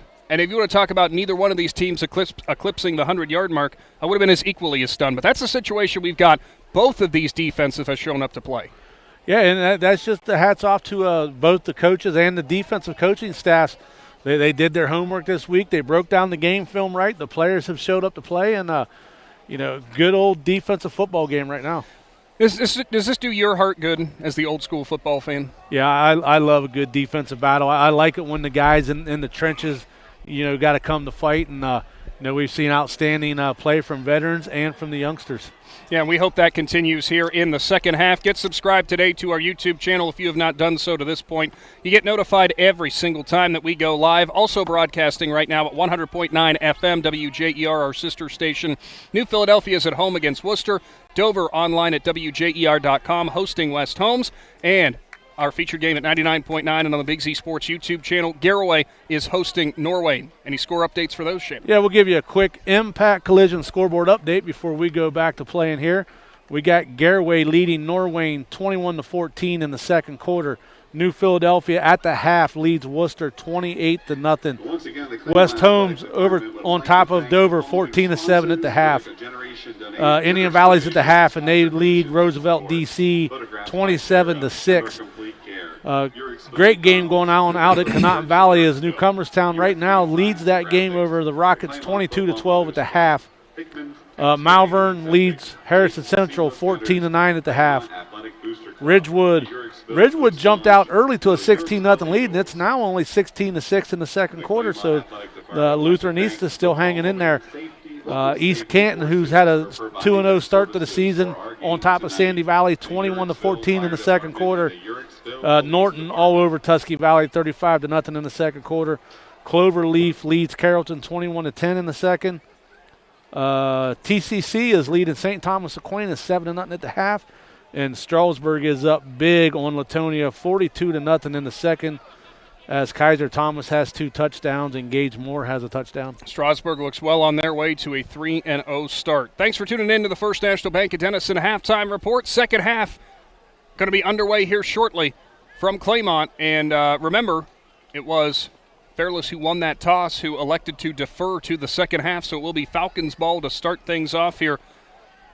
This is where it gets interesting because we know how dangerous this Falcons return team is. For the Mustangs, they haven't had to test it yet, so he'll be your interesting first test. Yeah, this will be one of those ones where the Mustangs, if they watch enough scout film, do you take a chance and kick it deep, or do you just kind of do a little squiv kick and give your guys time to get down there and make a tackle? I'm guessing I'd go to one of these up guys over here on the sideline, maybe just squiv it out here and see what happens, but if you kick it deep, you better not out-kick your coverage. No kidding. So we'll see what the Claymont approach is. 0-0 your score, back where we started, back at 7 o'clock. What a fantastic showdown this has been. We're looking forward to more here in the second half as the Mustangs will be teeing it up and sending it deep to get things underway with this Cartoons of New Philadelphia kickoff.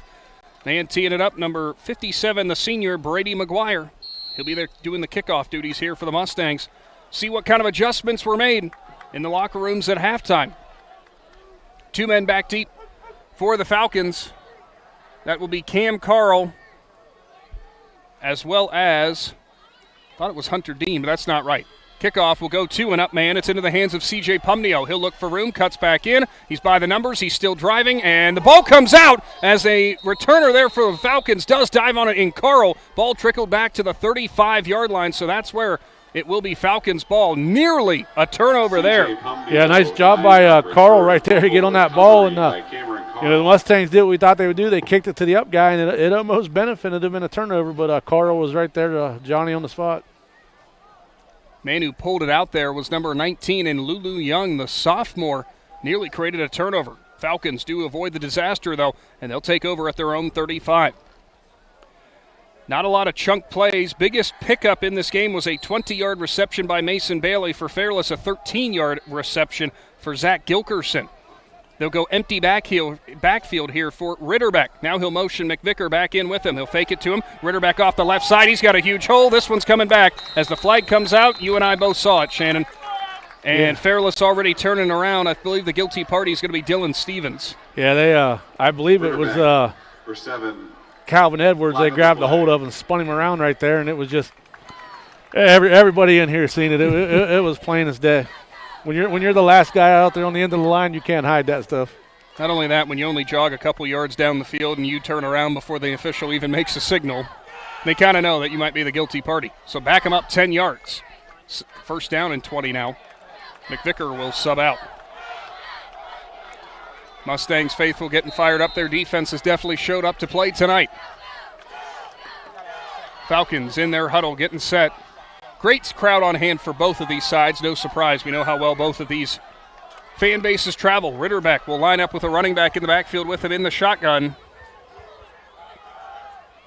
Fakes the sweep to Carl. Ritterbeck straight drop, looks for room, passes it out to Carl on the left side. Another flag, another hold's coming as Carl is dropped. It would be a pickup of 4 as it stands. Yeah, big decision by the Mustangs now. Do you put them back or do you decline it? I think you go ahead and you send them back. Oh, ineligible man downfield. So it'd only be a 5-yard penalty. I think after just a pickup of 3 there, Shannon putting it's a second down and long. And I think Coach White's going to agree with you and push him back. Sure enough, that's what they'll do. That'll make it 1st and 25 now. March the Falcons back to the 20. And if you're Coach A.J. Sarbaugh, this is the last thing you wanted to see to start off on offense. Now if you're Mustangs front four, you got to get the pressure, and your defensive backs got to stay with their guys. Don't fall for any fakes right here, and let your guy get in behind you, because we know they can throw it deep. Well, I will say it's only a matter of time. We know the Falcons can definitely stretch the field. Somebody's going to find an edge. Carl motions from right to left. Ritterbeck empty in the shotgun. 3 right, 2 left. Ritterbeck slings it almost into the hands of a defensive lineman who jumped the pass, and nearly a situation where it could have been an interception for the big man, but it was Brody Cameron who got up and knocked it back. Yeah, Cameron, he did what you're supposed to do as a lineman. Once you see that ball coming out of the quarterback's hands, get your hands up and get wide, as they say. He got up there and knocked it down. That was a huge play. 2nd and 25. They were trying to, again, work it into open space on the left side of the field. Cameron, who was a little banged up earlier in the game on offense, back in the game, and probably a welcome sign if you're a Mustangs fan to see him back in there and getting skyward to knock that one back. Pistol formation, 2 wide receivers either side. Now Carl will make it, he'll motion from right to left and go back left. Ritterbeck, a straight drop, looking for a receiver down the field, doesn't find anybody, and he has to throw it away as more pressure from the Mustangs, and it was Cameron in the backfield again. Yeah, Brown was coming at him this way. Edwards was coming at him from behind, and he just ran out of territory right there. An outstanding job by that Mustang defensive line again. 3rd down and 25, and I'd have to imagine if you're the Mustangs, you're playing back deep for sure. This is one of those scenarios, though, Shannon, those screen passes that Fairless likes. This can wreak havoc in this kind of situation. Yeah, we've been saying it all along. It starts with those guys up front, and right now the Mustangs are winning the trenches. Ritterbeck, empty set. They will bring a tight end on the right side of the line. Keep 2 wide receivers in a column out left. Motion man from left to right. Play fake. Ritterbeck, straight drop. Pressure from the backside. Ritterbeck's rolling out. Now he's got another man in his face. He'll step up towards the line of scrimmage. Heave it down the field. Going to be a jump ball. Jinx is there and nearly has a highlight reel interception, but it's in and out of his hands. 4th down upcoming. Yeah, like I said, nice job again. Same 2 guys in the backfield as Cameron and Edwards were both giving chase, ran him clear across the field, and then Jenks did a nice job staying with his wide receiver and didn't get caught up with what's going on in the backfield. A lot of times those defensive backs will get caught up what's going on in the backfield, and the receivers will get behind them, but Jenks did an outstanding job right there, and good job for the Mustangs. Tried to get it, as we had mentioned, kind of trying to push it down the field into your playmaker's hands because it was Carl who was down there, but Jenks, that's a tall safety to try to throw it over. 2 men will be back deep for Claymont.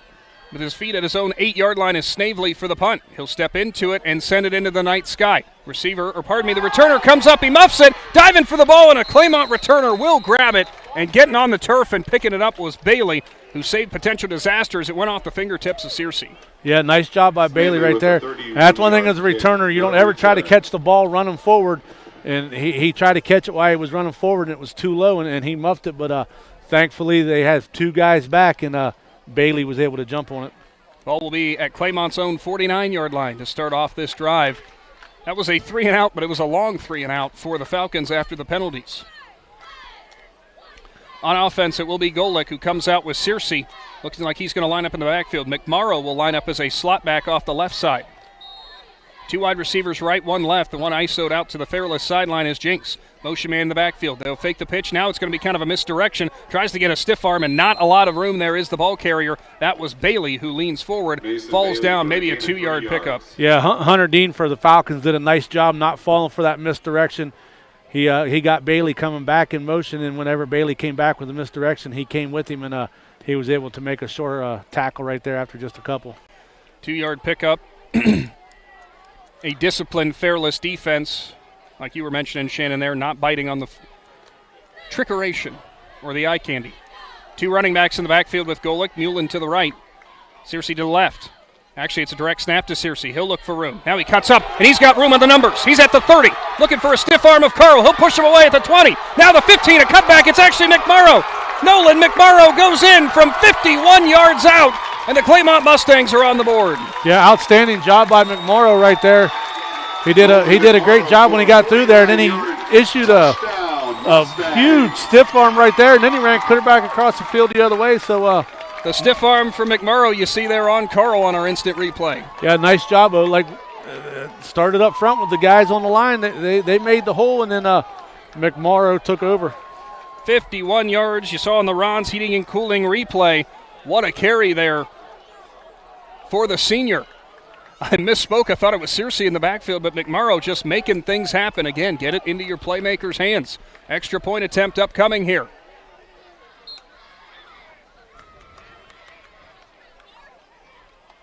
Snap is there. Kick is a low line drive, but it'll go through. 7-0 Mustangs lead. Big Z Sports is back right after this.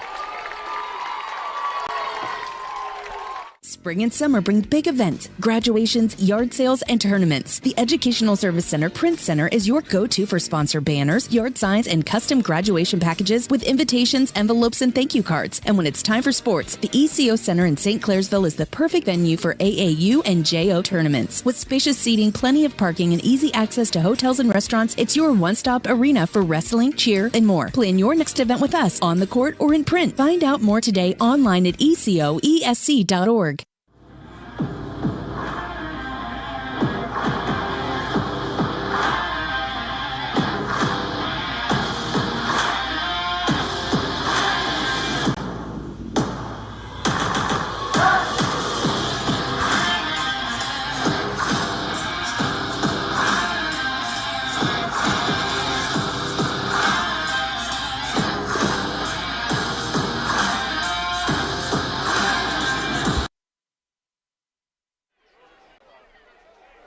Back to the Hartzler's Quality Housing Mobile Studio. A Cartoons of New Philadelphia kickoff is upcoming as the senior and Nolan McMurrow electrifies the crowd. A 51-yard return, or 51-yard carry, rather.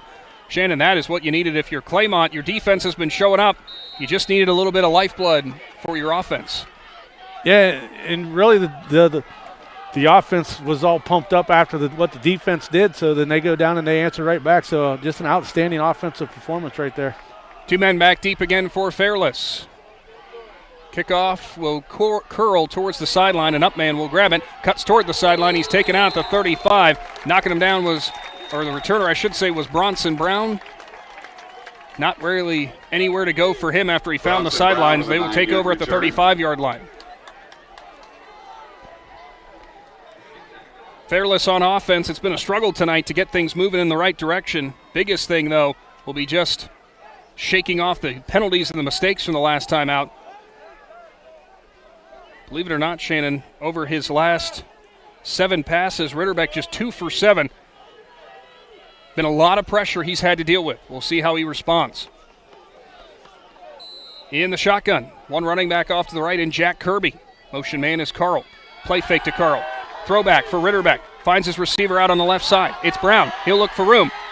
And he is pulled out of bounds at the 47, and there's going to be a late hit as Brown was pulled down by Searcy. Actually, it was Gilkerson, rather. That was a pickup of 11, but now you're going to tack on 15 more. Yeah, they got way out here out of bounds, and as they were falling, then he just kept a hold of him and just kind of flipped him over. And you're that far out of bounds, you're going to get flagged every time. Officially a 13-yard gain. Second reception for Gilkerson, his second 13-yard reception. That little pitch and catch might be the confidence builder that Fairless needed.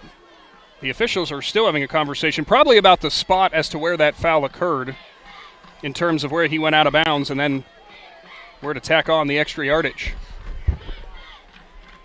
And those are the mistakes, too, if you are the Claymont defense, that you definitely don't want to see. No, and that's what we talked about, in years past. Like, those are the little things that hurt you, and you just kind of got to brush that off now and go back to playing some tough defense right here and see if you can stonewall them. Suddenly, Fairless now into Claymont territory. Ball at the 36-yard line. Pistol, motion man from behind Ritterbeck. It would be a handoff. That is looking for room is Kirby. Kirby's got a cutback lane, and he is met there after a gain up to the 25-yard line, a pickup of 11. Another First Federal Community Bank first down. Yeah, Kirby had a big hole over there on the right side.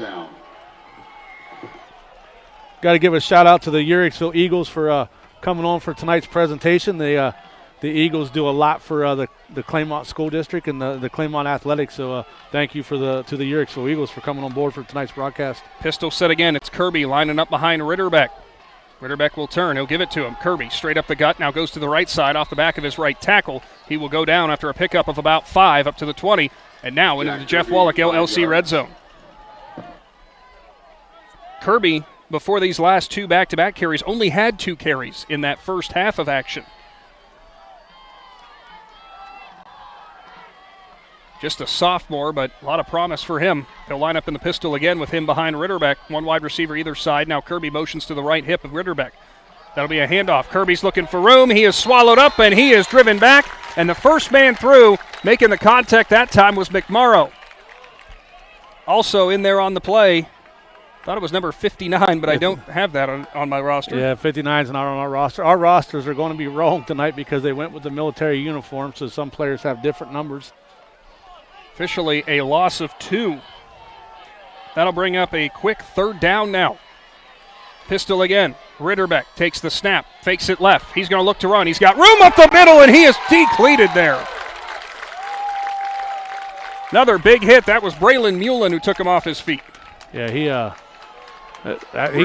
fill that one in the morning. A nice pass going to feel good. Ritterbeck, no gain, was able to get back to the line of scrimmage. Now 4th down and 8. It's decision time, but this would be a long field goal, Shannon. It's 4-down territory. Falcons offense, we've seen them convert a couple of 3rd downs in similar distances to go.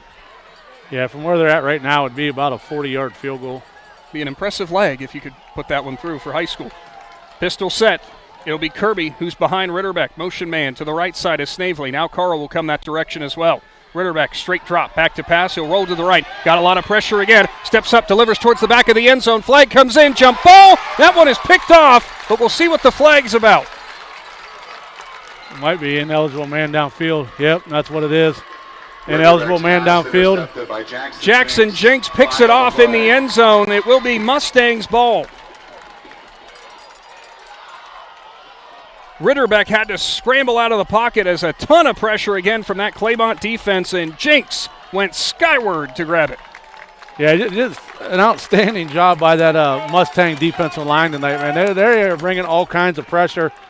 And like I said, the penalty was for ineligible man downfield, and the Mustangs have declined it. And Coach Buddy White's actually out on the field. I'm not sure what he was asking, potentially for – I think he had an issue with something that was happening on the sideline with the defensive back, but not entirely sure what it would be, Shannon. Maybe. The penalty would not be tacked on, obviously. No, they declined the penalty because if they accept it, and then Fairless gets another shot. Well, no, that was 4th down. Oh, no. They would get another shot. You're correct. It'd be 4th down and 13. Yeah. But just so you're going to take the interception. I think he's questioning. I think he's wanting the ball at the 23-yard line maybe, but that might be it. But it would be a touchback because it was picked off at the back of the end zone. So they're saying it's intercepted. So they got to go off the interception because he can't decline the penalty.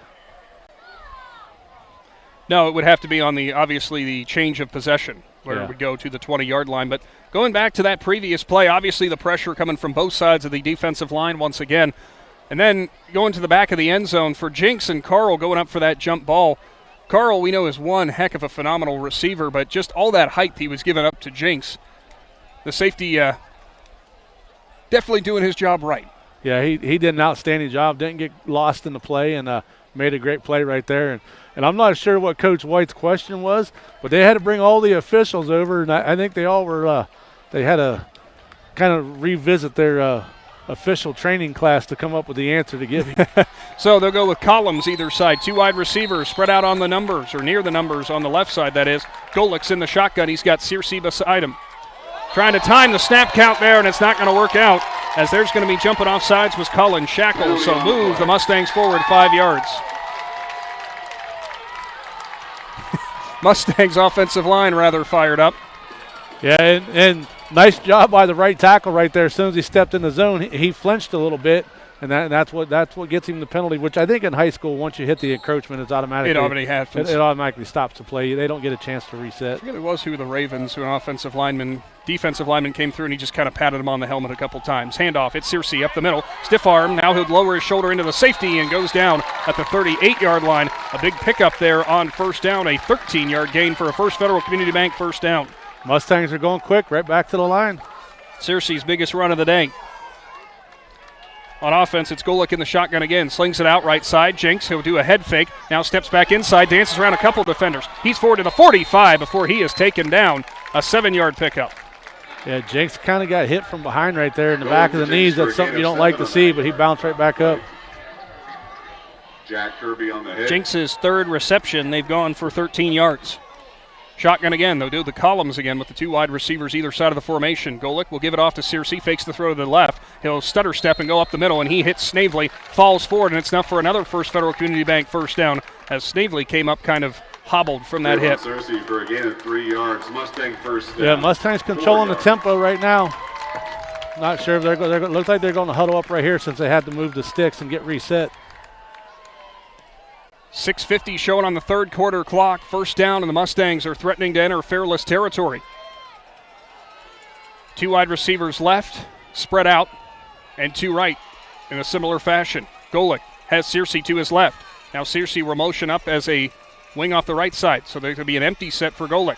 He'll go back to pass. He's looking, thought about a screen. Now he'll deliver it. It's Jinks on the comeback route. He'll step back inside, stiff arm, looks for room, bent over, and he'll get dropped at the 46-yard line. That was a pickup that time of 5 again.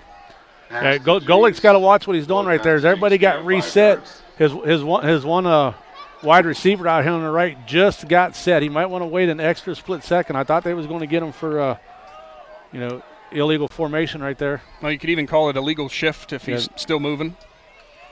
Second down and 5 upcoming. Thanks again, as always, to the Claymont Athletic Department for their great hospitality, as always, and a fantastic crowd on both sidelines, as we mentioned, in the first half.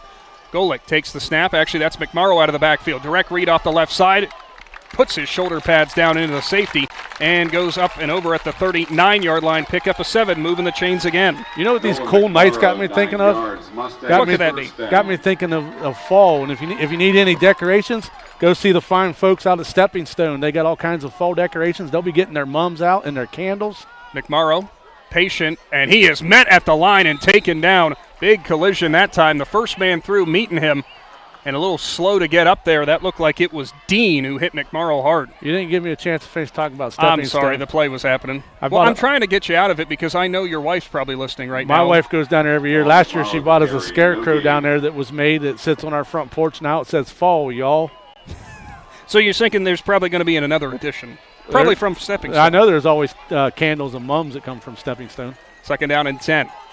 Golick now. They'll go trips bunch near side or nearest to us, tightened up against the line. Golick goes back to pass. He was trying to push it downfield. He'll go for the check down, and it's in and out of the receiver's hands along the sideline. Bringing the pressure there for the Falcons was Bo Sheets.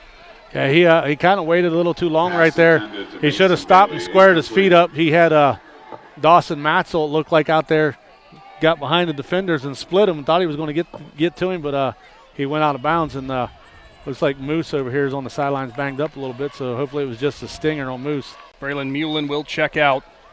Bringing in a different lineman now for the Mustangs. Third down and 10 now.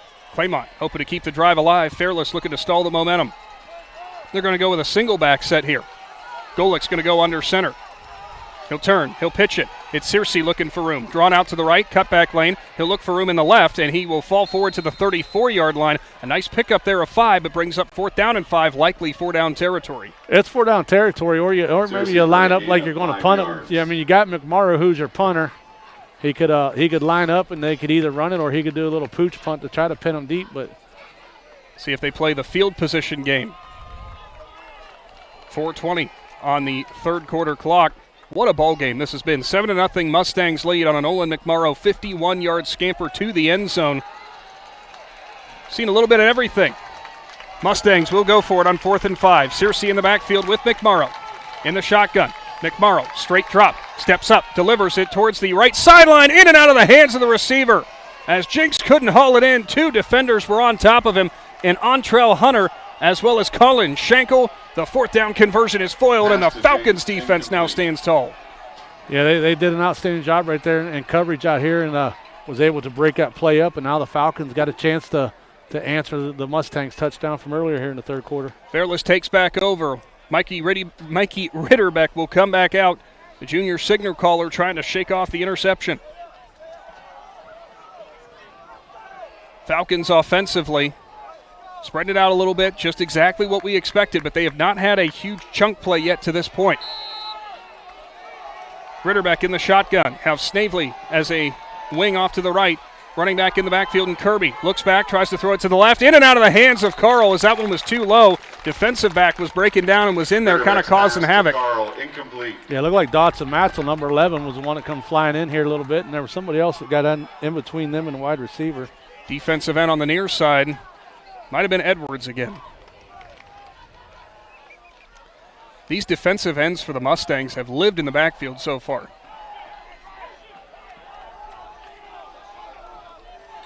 Second down and 10, and a timeout called here by the Falcons. It's a Cush Financial Group timeout. We'll take this pause as well. More high school football is on the way on the Big Z Sports YouTube channel.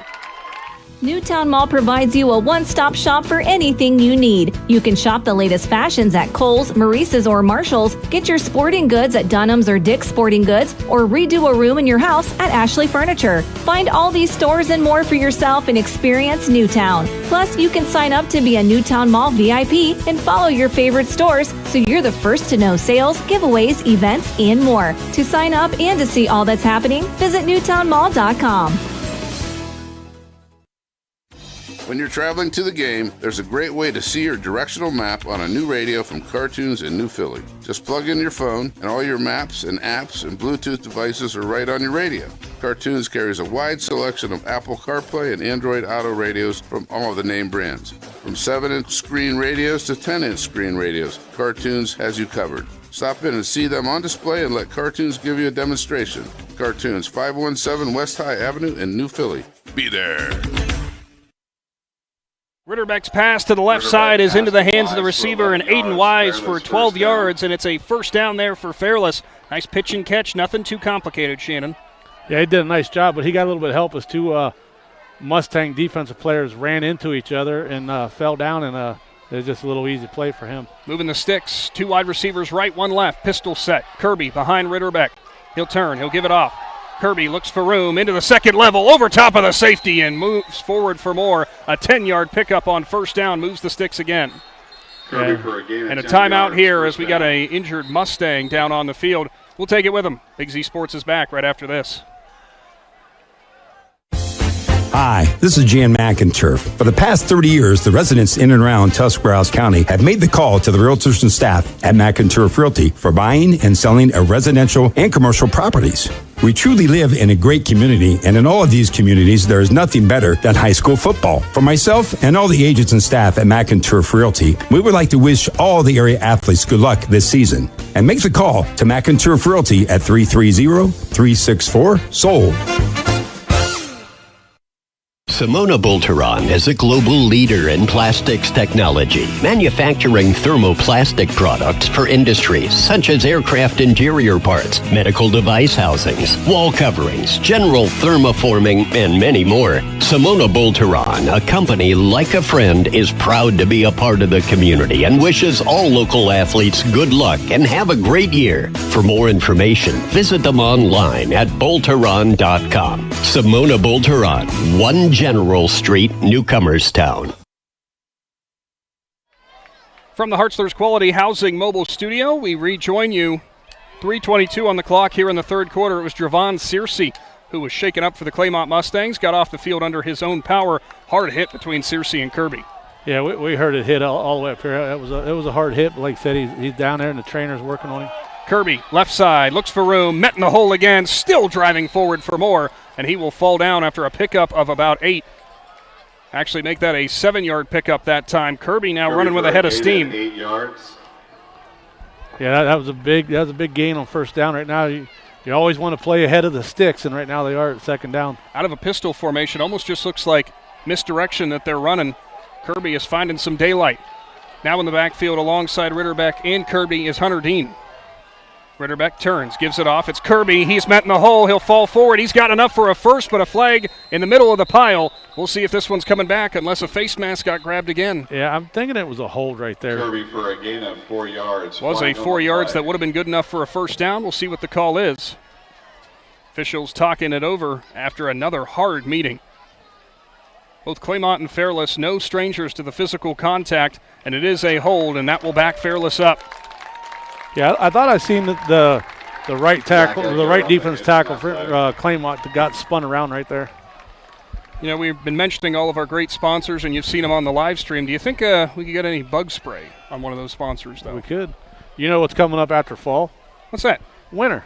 Oh, so, why'd you have to say that word? So if you need to get your car winterized or if you need to get some new tires for the winter, go see the folks up at 21 Tire and Auto up in Navarre. It's right there on 21. You can't miss it as you go through Navarre. Big supporters of Fairless Athletics. I actually need tires, so maybe 21 Tire and Auto is in my future. Pistol formation. Now they'll motion into an empty backfield for Ritterbeck. Back to pass. Ritterbeck straight drop, delivers down the left sideline, going deep, and that's over top the head of the receiver as Keaton Buechler did not even have a chance for that one, went high. No, and he had a step on the defenders. It would have had to been a pretty good pass to drop it in there, but he was behind the defenders. Take it back, I misspoke. That was John Hill, the junior, who was going down the seam, but high throw brings up third down. Third down and 12. I know the tendency here, you're going to want to try to pass it, but we've seen the room so far that Kirby has gotten. Do you think about setting this up in 4-down territory, 2 handoffs to Kirby, the way that play's been working? I mean, he's been getting chunks. If you could get half of it right here. So much for that. Empty backfield with Ritterbeck. He'll go back to pass with 5 wide. Delivers, middle of the field. That's into the hands of the receiver for a First Federal Community Bank first down. Nice hook up there. It's in the hands of Carl. Yeah, Carl did a nice job. He come across the middle, found the spot, and got in between the 2 defenders, and just a nice clean pass. That is the second hookup to Carl. First one that's went for positive yardage, 18 yards. One of the bigger plays of the night so far for Fairless, and it's got him knocking on the doorstep of the red zone. Ritterbeck in the backfield with Kirby. Snavely up close to the line as a slot. Ritterbeck fakes it. He'll read off the right side, cuts back in up the middle, and he is taken down after hitting the second level. A pickup of 6, maybe 7 yards there into the Jeff Wallach LLC red zone. Yeah, he did a nice job right there. He found a little hole and got in it, and then he just kind of sidestepped back and forth a little bit before the Mustangs were able to bring him down. Ritterbeck actually has the most carries on the team so far tonight. Has not been a ton of running room for him, but he's found some daylight. Dean in the backfield alongside Kirby and Ritterbeck. 1 wide receiver either side. Ritterbeck gives it off. Kirby looks for room, and there is nowhere to go as the Claymont defense collapses. Breaking free on that side again was Calvin Edwards. Yeah, they've done a great job on the ends right there, keeping them coming back inside and cleaning up. Now it's going to be a big third down. Kirby with the carry. No gain on the play. Brings up third down and 4. Ball sits at the 19-yard line. Claymont's defense has held so far to this point tonight. They lead 7-0. 1 minute to go in the third. 2 motion men to the right side in Snavely and Dean. Ritterbeck turns, hands it off. McVicker up the gut. He's met hard and he's driven back. A pickup of maybe 2, but it brings up fourth down. Well, Mustangs had a big fourth down goal line stop earlier. Now they got another big fourth down, 2 to go. Fourth and a long 2 upcoming. Play clock and game clock. Falcons are going to have to take a snap here before we end the third quarter. I wouldn't be surprised if Ritterbeck just don't keep this one himself. We've seen him do it a couple times tonight. Ritterbeck has McVicker behind him. 2 wide receivers up close to the line on the right. Carl motions to that side. Ritterbeck goes back to pass. He'll look for the comeback route to Carl, and it's in and out of his hands. And the Mustangs defense stops him again. Yeah, another big fourth down stop by the Mustangs. I mean, that defense has just been outstanding tonight. Mustangs ball on their own 17-yard line. And Claymont has had stop after stop tonight. Offense does have 7 points on the board, but Shannon, you know you need more of a cushion than that. We'll see if Claymont can finally break through. They got the big carry from Nolan McMorrow that got them this lead. We'll see what they've got dialed up. Yeah, they're going to have to move the ball, try to get some points out of it here, but at the same time, you also want to get down the field and eat a lot of clock. Thought that we had an administrative timeout. Mustangs still on their sideline talking it over. The officials telling them to keep things rolling here. A lot of what's been the key to success for this Claymont defense, it's been all about the pressure off the edges. Yeah, and the Mustangs offense going to have to get out there and get set quick because the play clock's already down to 14 seconds. Claymont breaks their huddle. It is Golick in the backfield. Searcy back in the game off to his right hip. And I thought a couple players moved there, but no call. It's an end around, and it's a lot of wide open space for Bailey. Bailey down the left sideline looking for room. Flag comes in as he goes out of bounds, and a couple more flags come in as well. That play happened well past the first down marker where that hold is likely going to be. We saw head coach A.J. Sarbaugh sprinting down the sideline, pointing out the hold. Yeah, they're going to get jinx on a tackle over there. Can't call tackling, so we call holding, right? Yep. It was an 18-yard run for Bailey, but wipe it off the board. And those are the things that frustrates the head coach because, like you said, there was no reason for that hold, and it's going to be a spot. It's going to be a spot foul. So it'll bring up 1st and 2. Flag was thrown from the back judge and the one side judge. If it is that spot foul, sure enough, it will mark him at the 25-yard line. So yes, as we said, 1st down and 2. There's a half second showing on the clock, so this will be our final play in the third quarter. Got to give it to the back judge. He threw that flag a long way. Well, you saw him warming up before the game. Had to get the arm stretched out. Claymont breaks the huddle. 1st and short, which sounds weird to say. Golick's going to go under center. He'll have Searcy in the backfield. One wide receiver isoed right. Pitch play to the right side. Searcy looks for room. Trying to set the edge. He'll cut up at the 25. Now the 30, and he goes down hard. A pickup of 5, a First Federal Community Bank first down, and hold your fours in the air. 7-0, Claymont leads. Big Z Sports is back right after this.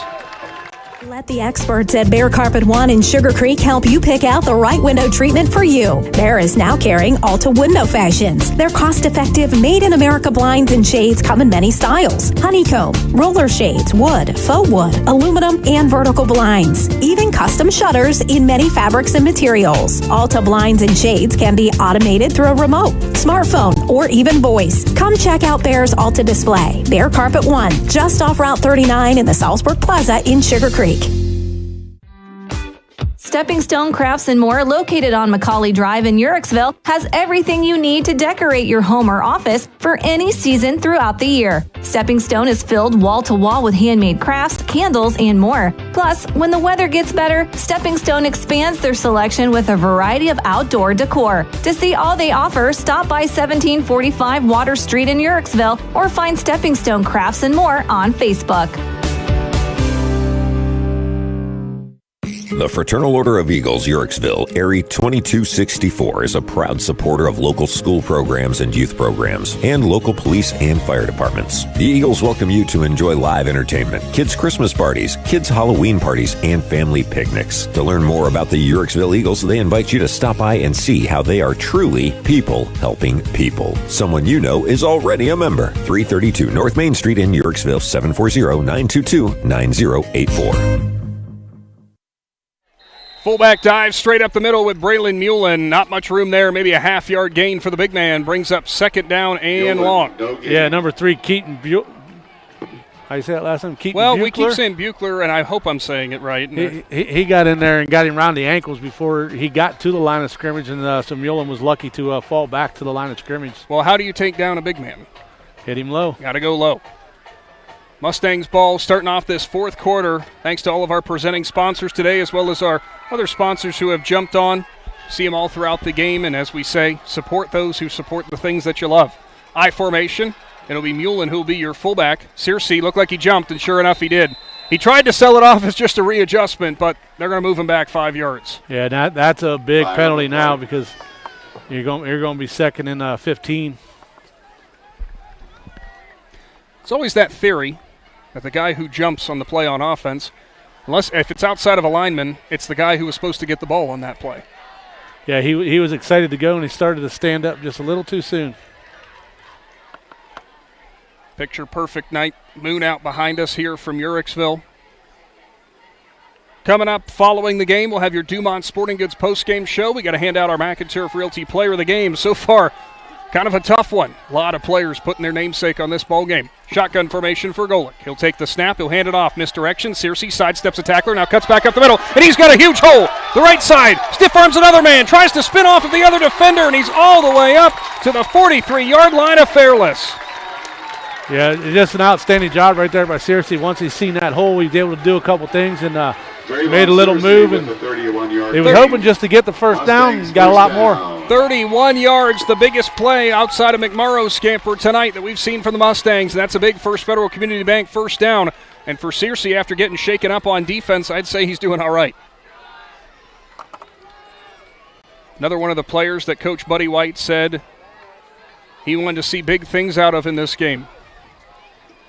In the shotgun, Mullen lines up to the left side of Golick. Handoff, Mullen, cutback lane. Big man leans forward, and he'll go down at the 37-yard line. Pickup of 6 for Moose. Some impact collision scoreboard updates. Norwayne and Garraway are tied 21-21. Looks like New Philadelphia will pick up their first win of the year as they are all over Worcester 42-0. West Holmes all over Dover 21-7. Indian Valley 35-14 over Roosevelt, D.C. Newcomerstown on top of Connaughton Valley 30-12. Malvern leads Harrison Central 20-15. Ridgewood 23, Lutheran East 13. Some great ball games going on throughout Z Country. Mullen in the backfield in the shotgun with Golick again. And there's the snap. It goes back. No whistles. They finally come in. Nobody moved. And now it'll put them all the way back to the 45-yard line. Third down and long upcoming. That was a bizarre play, Shannon. It's almost like everybody thought it was going to be blown dead. Yeah, I think the Mustangs thought that the Falcons player on the left side jumped offside, but he didn't, and the center snapped it, and it went over the heads of everybody, and heads-up play by Mullen right there, but nobody moved but him. It was almost one of those false start everyone but the center situations.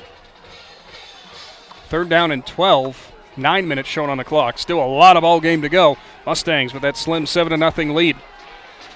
Shotgun, same formation. Take it back. They motion one man up tight to the line. Golick rolls left. He's got Mullen in front of him as a blocker. Throwing towards his offhand. Golick steps up, sidesteps 3 different defenders. Now Golick goes back and reverses field. Goes for the sideline. Flag comes in, and it's going to be a block in the back.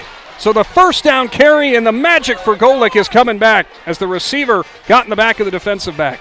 Yeah, the penalties right now are just killing the Mustangs. They make things happen, and you're getting called for penalties that are nowhere near the play, and that's just gonna hurt you all night long.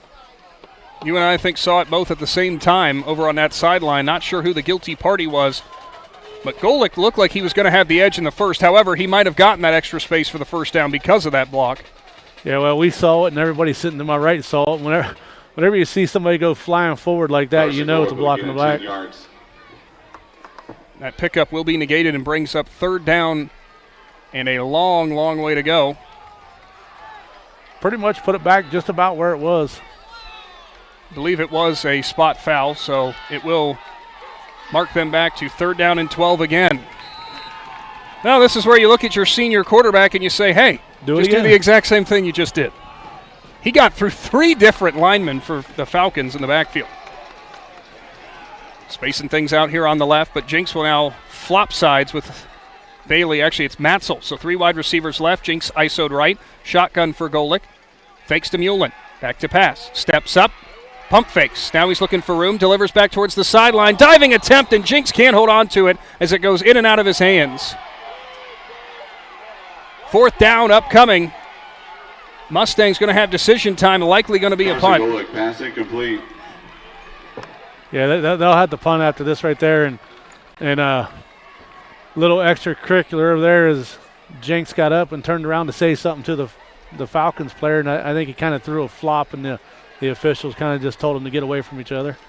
Crew tonight, it's been some chippy moments and such, but I think overall Crew's done a really good job of keeping everybody with level heads. So the ball at the 45-yard line of Fairless. They are going to look to punt it deep. Cam Carl, the dangerous returner, is back. Nolan McMurrow, the punter for Claymont. Snap comes back. Into it is McMurrow. Bounces at the 20. Back into the hands of Carl at his own 10. Tries to sidestep, and he's got nowhere to go. Couple different Mustangs were down there and helping clean it off. was Easton Hersey, the senior. We've called his name a couple times tonight. Mayflies are everywhere. Yeah, Hersey's been all over the field tonight. He's done an outstanding job. And, going back to that McIntyre Fairless player of the game, tonight might be one of those nights that all the defensive guys have got their names in the hat because it's been an outstanding defensive effort by both sides of the ball. I don't think they're actually mayflies, but Shannon and I and the Claxon Communications crew of Jacob and Owen are inundated with insects right now. Yeah, and the fans here to the right earlier, I seen them all standing up with their hats, swinging their hats and stuff. It's early fall in Z Country. Pistol, Ritterbeck has one running back behind him in Kirby. Throws up the middle. It's into the hands of the receiver who goes into the second level and a pickup of about 6 or 7 on that pitch and catch. Yeah, it looked like McMorrow was the one there that got the tackle. Pass complete to Carl, gain of 5 yards. 5 yards to Cam Carl. Carl's third reception of the game. Those have been good for 20 total yards. A.J. Sarbaugh and his staff over there, they got to make all the right calls now because now you're running out of time and you got to make this series count. 2nd down and 5. Motion man from left to right. Misdirection. Kirby up the middle. Goes past the first line of attack from the defense there. Maybe a pickup of 1.5, though. So now another quick 3rd down. There have been a ton of 3rd downs that the Falcons have faced so far tonight.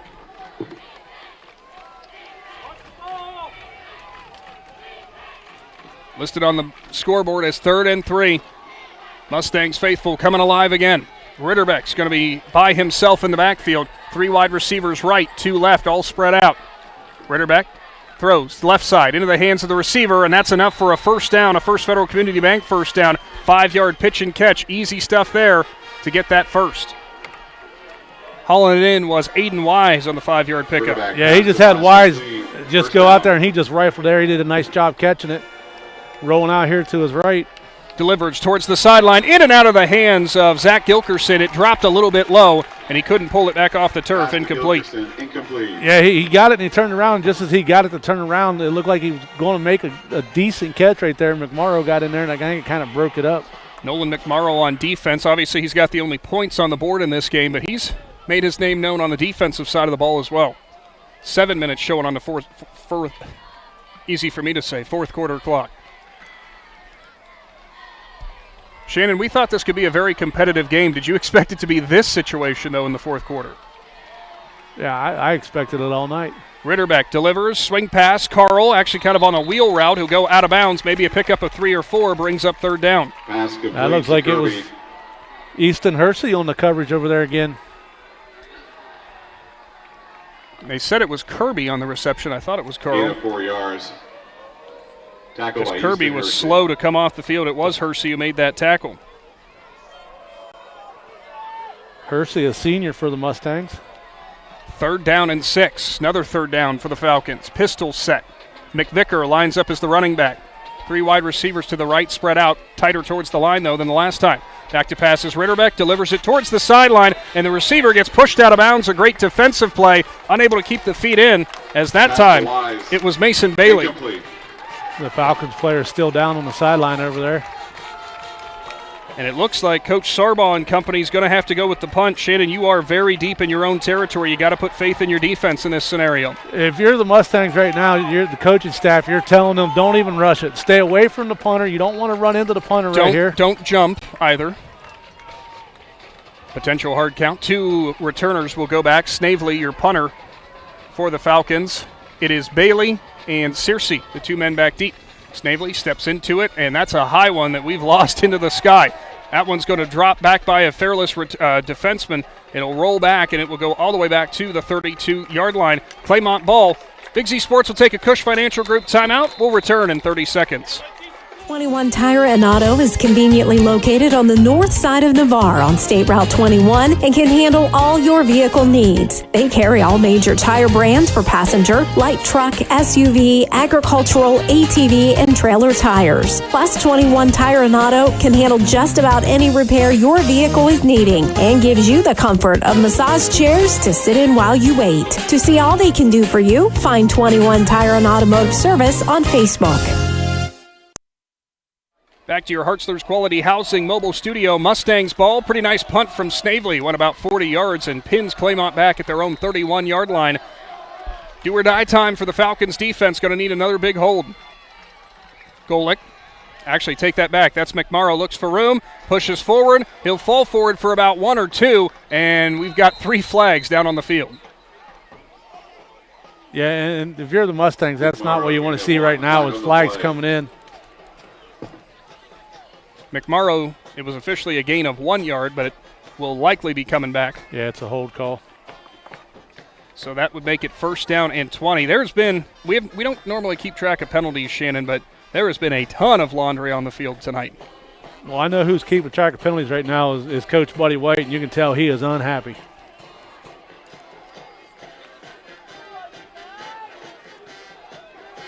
That will move the Mustangs back to their own 21-yard line. Fairless defense got burned by that one McMorrow run. There's been a little bit of room for Searcy, but overall, they have been up to the task. Golick in the shotgun. Searcy to his right. 3 wide receivers spread right. 1 ISO'd left in Jinx. Golick gets the snap. Hands it off for a misdirection. Searcy looks for room on the left side. Cutback lane. He is upended at the 26-yard line. Pick up a 5. Brings up 2nd down and long. Searcy with a gain of 4 yards. Yeah, they're going to need to get a big chunk right here. You know, they did the job right there. He stayed in bounds. He's going to keep the clock running, but they got to find a way to move the sticks at least once or twice here. Coming up here after this next play, we'll give you a scoreboard update and other games going on in Z Country. Ball on the 26-yard line, 5:40 to go in the 4th quarter clock. Game that's been a chess match from the start. 2 wide receivers right, 1 left, tight end on the left side of the line as Golick's in the shotgun with Searcy left. He'll now motion to the right side. Now Golick will motion his tight end and McMorrow from left to right. Snap goes back. Golick's rolling to the right. It's a direct read and flags, and somebody got started early. False start, and it might have been Jinx on the near side of the Claymont side. Did not see. We weren't looking at this side. Yeah, the official over there, the far side, called it, and I seen one of the players go over and talk to him. So I don't know if it was Bailey that was lined up out there, but. So the 5-yard gain from Searcy, it'll still go in the stat book, but you can negate it now because it'll be 2nd down and 20. Impact Collision scoreboard update. Norwayne has taken the lead on Garaway 28-21 in the 4th quarter. New Philadelphia all over Worcester 42-0. West Home still leads Dover 21-7. Indian Valley 42, Roosevelt 14. Newcomerstown 38, Connaught Valley 20.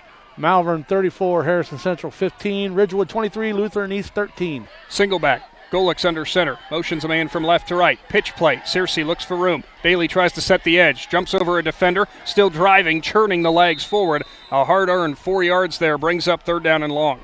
Some more Impact Collision updates. East Canton 26, Sandy Valley 14. Norton 47, Tusky Valley 7. Cloverleaf 35, Carrollton 18. TCC 20, St. Thomas Aquinas 6.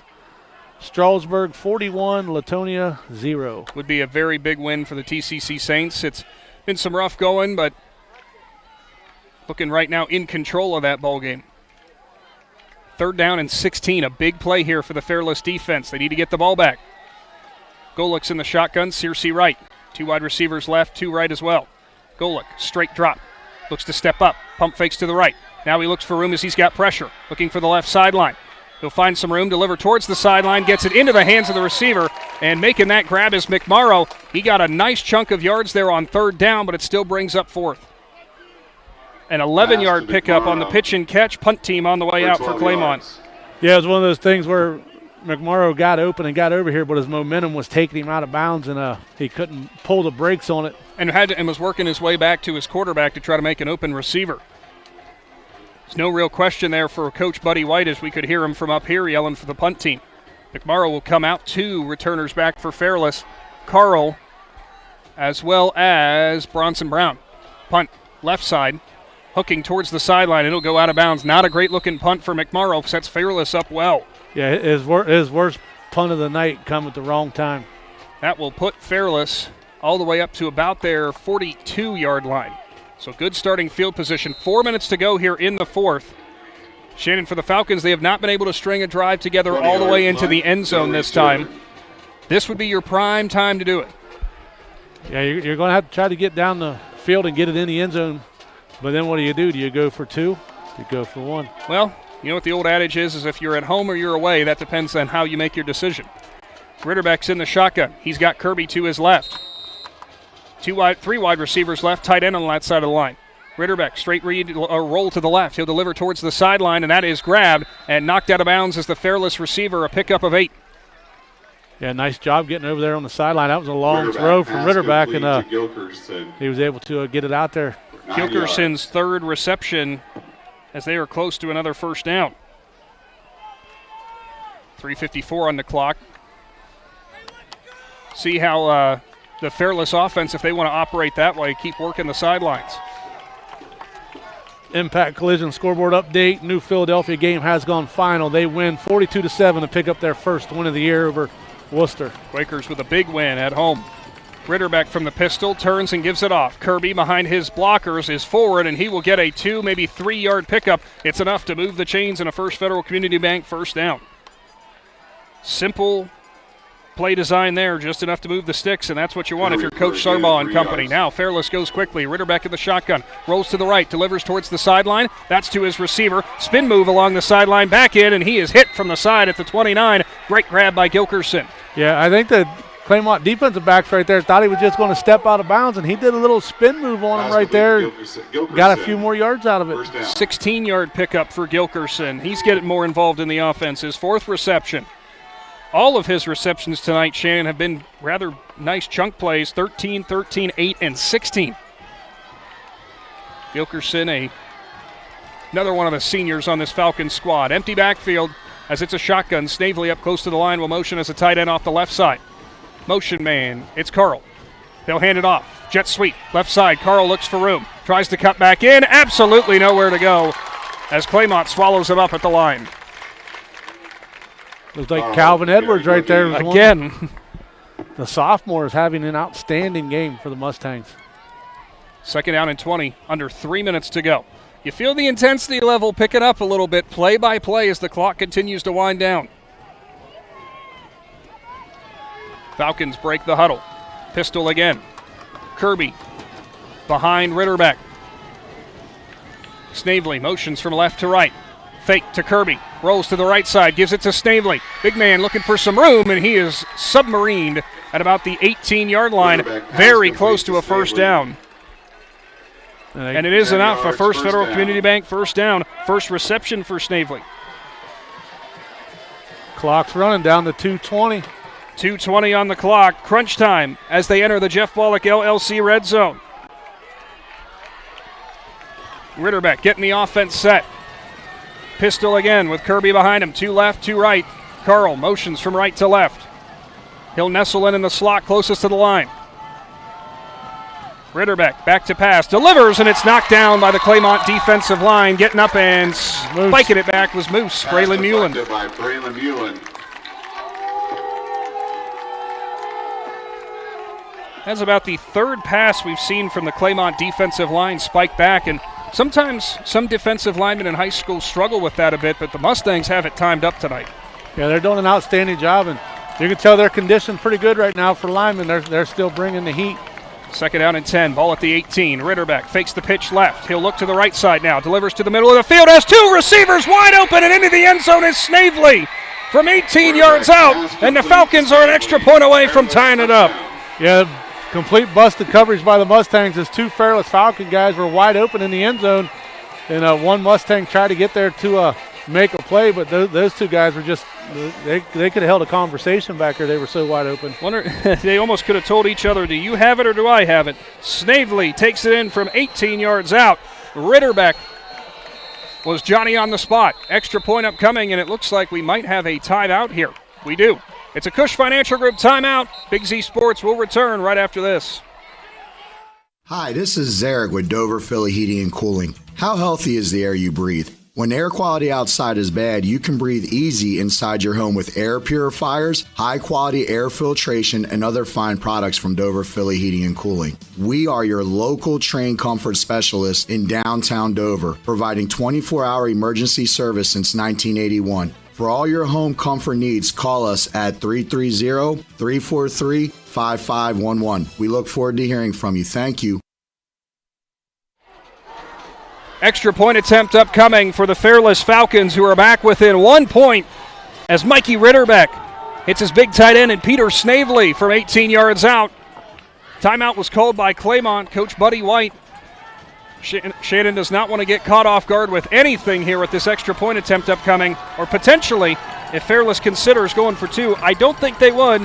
Jameis Robinson, the junior, in a big spot here for this extra point to try to tie it up.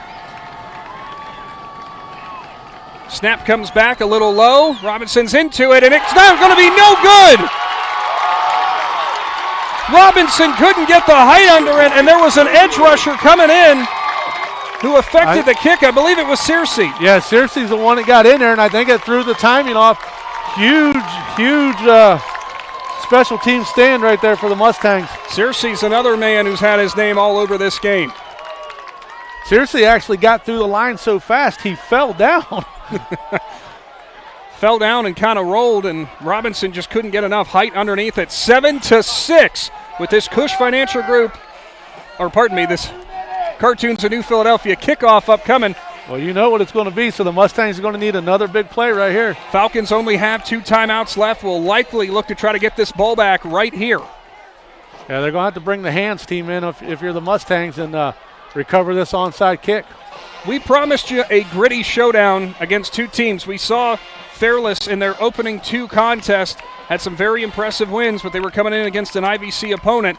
We saw for the Claymont Mustangs a tough loss to Smithville, and Coach White and their coaching staff said they had a great week of preparation. There was a lot more focus with this team. It's kind of shown through here. This is the exact ball game that we wanted.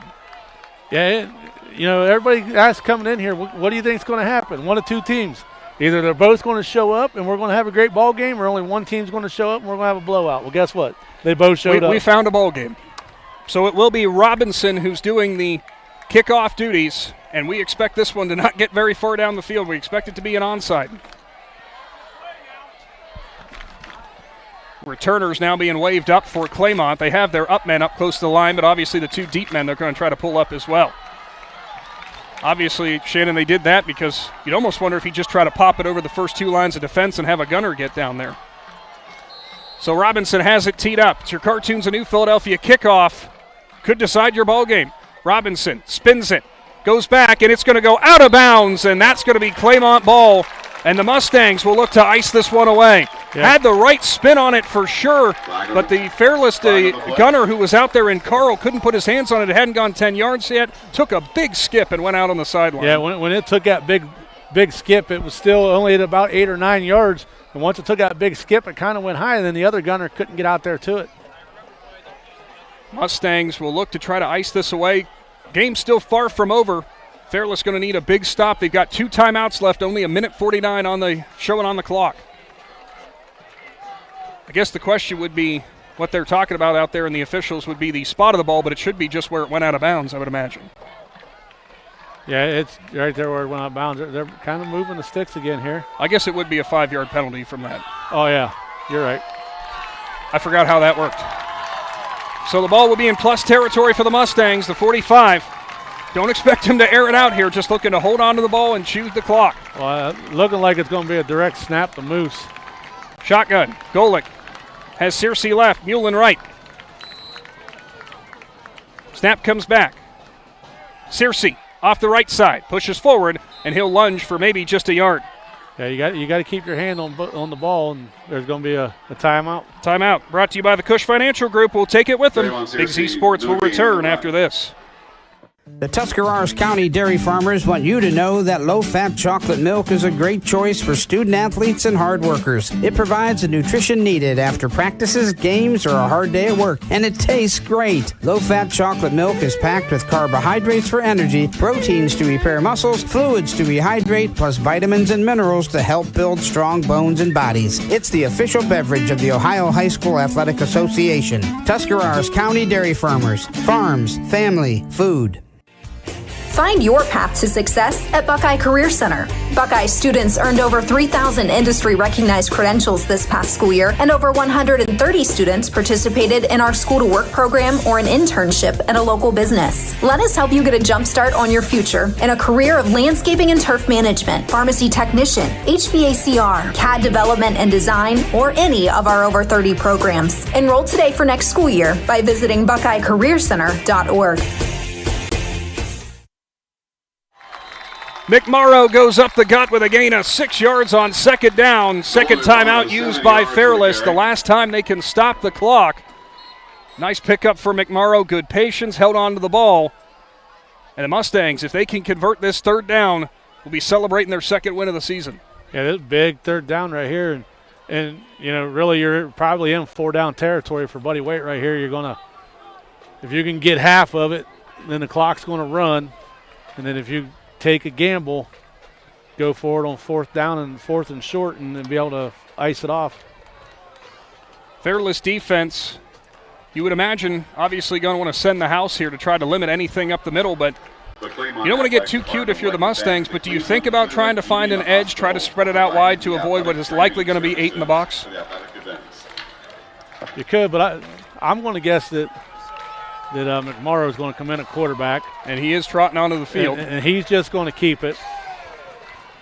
McMorrow has the lone touchdown in this game for Claymont. Went in from 51 yards out. He'll be in the shotgun. Mullen to his right, Searcy to his left. Handoff, Searcy, cutback lane, spins around, still driving forward, and he'll be dropped 2 yards short. It'll bring up 4th down and 2. But as of right now, Fairless has no way to stop the clock. Yeah, it'll be under 1 minute. If you're Claymont, I think you let it run all the way down. You take a timeout, and then I think you go for it with McMorrow right here. I would imagine it's go for it time unless you try a pooch punt, but we have seen this Fairless return staff before and this special teams. You really don't want it in their hands. No, and you can get back and you can tell McMorrow, hey, listen, if you got it, go for it. If you don't, pooch punt it. Claymont breaks the huddle quickly, and they'll run to the line. 5 seconds on the play clock. Shotgun. McMorrow. He'll take it. Looks for the room. Off the left side. Fairless collapses, and they got the ball back. A 1-yard pickup, and it's a turnover on downs. It's still 41 seconds on the clock. McMorrow. No gain. McMorrow was trying to find the edge, but a couple different Falcons defenders locked him up. And suddenly, things get a little more interesting. Shannon, I thought Fairless took their final 2 timeouts. There's still one showing on the board, though. Yeah, they're out of timeouts. Falcons ball on offense. Will have to go over 60 yards, 64 that is, to try to take the lead. 41 seconds on the clock, 7-6. Now you got me thinking about the timeouts, because now I'm trying to remember if they did take 3. I don't think Claymont would have taken one at any point. Ritterbeck, empty in the backfield in the shotgun. Goes back to pass. Pressure again off the edge. He'll step up, deliver towards the right sideline, into the hands of the receiver, who dances out at the 50. That was Zach Gilkerson. 14-yard pickup. Yeah, huge pickup right there as they the defensive back just kind of got twisted around right there. First down for the Falcons. Clock is stopped as he went out of bounds. The Mustangs defensive line, they had the pressure on him. They was chasing him.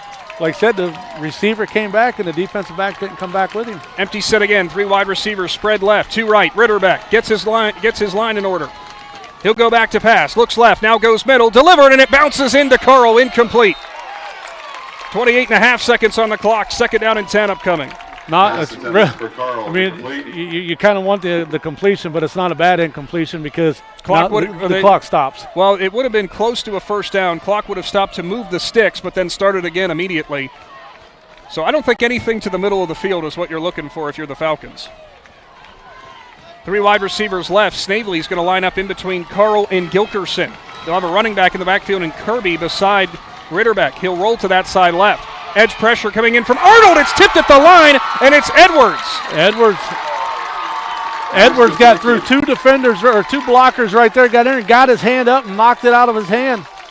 The sophomore in Calvin Edwards on defense has been everywhere tonight for the Mustangs. Just outstanding performance, like you said. 21.5 seconds on the clock. 3rd down and 10 upcoming. That was almost, you saw Claymont scrambling for it, but the arm was coming forward for Ritterbeck. Yeah, it was coming forward, so it was, that's one of those, it's not the Tom Brady tuck roll. Yeah, we don't have that in high school football here. Pistol formation, 3 wide receivers left. Motion man from left to right is Carl. Ritterbeck's back to pass. Steps up in the pocket through the pressure. Rolls to the right side, looking down the field, chased out of bounds. And that'll be a pickup of about 3. It will stop the clock, but it brings up 4th down and only 13 seconds left. I know you're probably getting tired of hearing me say this at home, but the Mustang defensive line has come to play tonight. They brought the pressure again. They flushed him out of the pocket. The defensive backs did their job right there, stayed with the wide receivers. Quarterback had no option but to run out of bounds. This is going to be a big play for the Mustang defensive backs right here. That was Brody Cameron that time who was chasing Ritterbeck away. They only gave him a gain of 2. Ball game on the line here. 4th down and 8. 13.7 seconds showing. Claymont leads by 1. Ritterbeck in the shotgun. 4 wide receivers spread left, 1 right. Ritterbeck a straight drop. He'll look for room. Pressure either side. Delivers middle of the field into the hands of his receiver down to the 35-yard line. A First Federal Community Bank first down to Carl. A 13-yard pickup. 12-yard pass complete to Carl. First down. Calvin Edwards got in there, had the pressure, but the wide receiver did a nice job coming back across the field to get open. Now the officials are meeting here, and I'm not sure what's going on. 7.2 seconds back on the clock, and that's given Fairless time. Given time to discuss this next play call. 7.2 seconds on the clock. That's when they say the receiver went down in Carl. Now, once the officials have this set, the clock will restart after the chains are set. Ritterbeck's going to spike it. There's the snap, and he'll put it down to the turf. Could potentially be our last play of the ballgame, 7-6. And actually, the clock goes down to 5 seconds after the snap and the spike on that. So we're almost back where we were anyway, Shannon. Yeah. You ever wonder why a defensive lineman, when he knows a spike's coming, he don't just try to stick his hands out there real quick? Aaron Donald did that for the Rams for a while, didn't he? I don't know. That dude was a beast. 2nd down and 10. Mustangs need one final hold. Fairless needs a miracle. In the pistol, Ritterbeck with Kirby behind him. He'll go back to pass. Steps up, delivers right side, in the hands of Carl, in and out. 0.8 seconds showing on the clock. Yeah, it looked like he was trying to do something with the ball before he got it. Almost like a hook and ladder kind of thing it looked like he was going for. Didn't see a receiver behind him, but it certainly looked like that. These last couple plays, I've been watching Calvin Edwards over there on the right side, and I think Fairless might have got away with just a little bit of a jersey tug right there, but, the sophomores made it frustrating to block him tonight. Empty backfield. Ritterbeck in the shotgun. Final play of the game on the way. He's back to pass. Delayed blitz coming. Ritterbeck scrambling. He's grabbed in the pocket and he's dropped. Calvin Edwards with the sack of Ritterbeck. And the Claymont Mustangs are going to pick up the win at home. Outstanding performance all night long by that Mustang defensive front. You can't say enough about the play of Calvin Edwards, the sophomore, and Brody Cameron, the junior. Just a huge play right there. The defensive line for the Mustangs holds on as they will pick up their 2nd win of the year. Fairless falls for the first time as the Claymont student section rushes the field. What a ball game. Yeah, we expected a good game between these two teams, and they delivered. Final score tonight from Uricksville, 7-6. It was a gritty battle from the start. Neither offense could break through, and honestly, that was the story of the game throughout. It was really, we were wondering if it was going to come down to who had the ball last or who made one extra big play, and the Mustangs answered that question. Yeah, and they answered it defensively all night long. Like I said, they had a couple big plays here and there on offense. Had a lot of penalties that kind of put them behind a little bit, but the one outburst by Nolan McMorrow gave him the touchdown, and just outstanding play by the Mustang defense. Mustangs improved to 2-1 this year, while Fairless falls to 2-1. Now with your eyes set forward, 2 more games to go before you really get to the IVC slate as the Mustangs come over to celebrate with their hometown faithful. This is a Claymont team that's going to be a tough out this year, and that's kind of what we expected. Yeah, and we've seen them against some of the IVC teams in the past where they could play with them for a couple quarters and then they would fall off. I don't think this team does that this year. Certainly does not appear that way, as we'll be shifting gears, heading to your Dumont Sporting Goods postgame show coming up here in just a few moments. As you know, this one meant a lot here on their home territory. Yeah, they were looking to get that win last week, fell behind, never got it back, but then they wanted to get that win this week. This is one of those games that Buddy White told us a couple weeks ago he had marked on his calendar. Stick around because we've got your Dumont Sporting Goods postgame show on the way. We'll hand out our McInturf Realty Player of the Game and bring you some of the final stats here from Uricksville. Claymont wins 7-6. We'll return after this. Are you a compassionate caregiver looking for a career with purpose? Second Family Home Care and Support Services is now hiring home health aides and STNAs. We offer competitive wages, flex time scheduling, and employment rewards because we believe in supporting the people who support others. Start your journey with a company that truly cares. Visit careers.secondfamily.com to apply today or contact them at 740-462-3152. Gillen Body Shop knows that when their business is needed, it's never planned and it can cause quite the inconvenience. That's why Gillen Body Shop makes the process as easy as possible for their customers by making sure the work is completed right the first time. Gillen Body Shop has experienced staff that give all completed work a 100% guarantee. So when those unplanned repairs to your vehicle are needed, there's only one choice. Gillen Body Shop on Cary Avenue in New Philadelphia. Find them on Facebook. The Sarbaugh name has always been known for truck sales, and once you see our inventory, you'll understand why. At Sarbaugh Chrysler Dodge Jeep Ram in Dalton, you'll find the largest selection of new trucks and SUVs in the area. Shop our inventory at SarshawCDJR.com or stop in and visit us on the corner of Route 30 and Route 94 in Dalton. Sarbaugh Chrysler Dodge Jeep and Ram. Get your own at Sarbaugh. Dumont Sporting Goods in Dover and Canton has just what you're looking for, so your athlete has the best gear for the sports they play. Dumont's has a large apparel selection and can handle your customized screen printing as well as embroidery for your team or business. For sporting goods and for all your apparel needs, Dumont Sporting Goods in Dover and Canton has everything you want to play and look your best.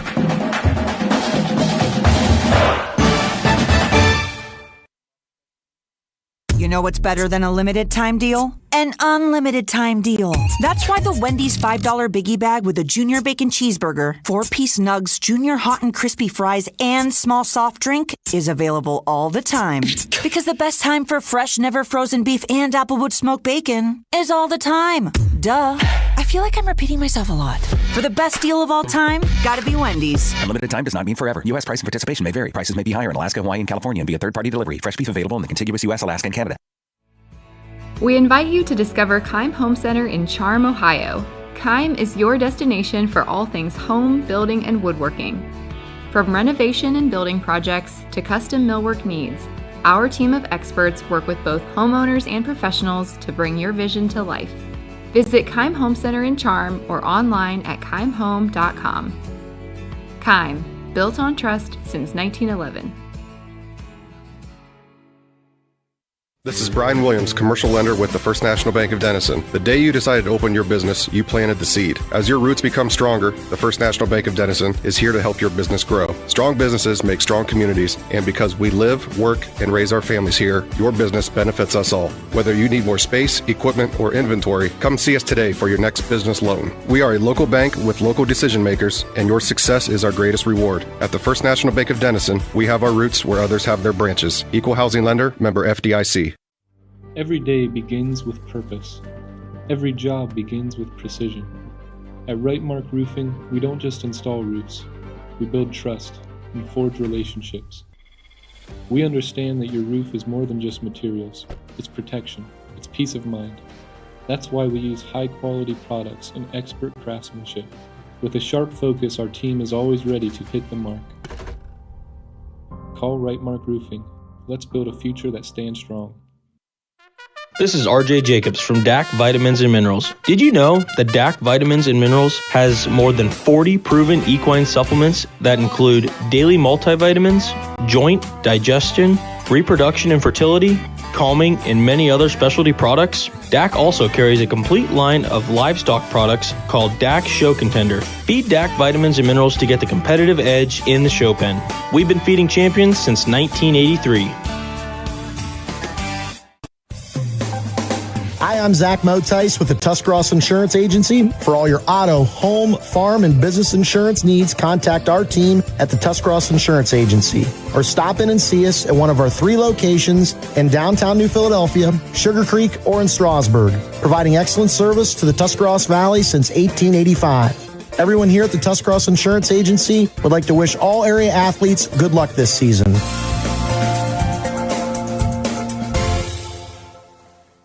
At Harts's Quality Housing, we believe a home is where families grow, memories are made, and futures are built. For 47 years, we've stood by the values that matter most: honesty, trust, and a commitment to our community.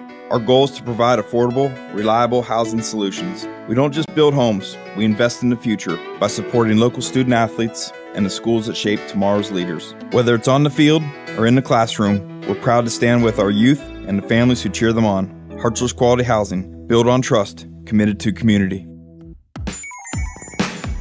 Wood Electric has been trusted with all of your electrical needs for over 30 years. They are the place to call for residential, commercial, and industrial work. Wood Electric is available 24 hours a day and ready to help with any electrical problem, outage, or installation. Wood Electric, serving Tuscarawas County and beyond since 1988. Like Wood Electric on Facebook or find them online at woodelectric.net.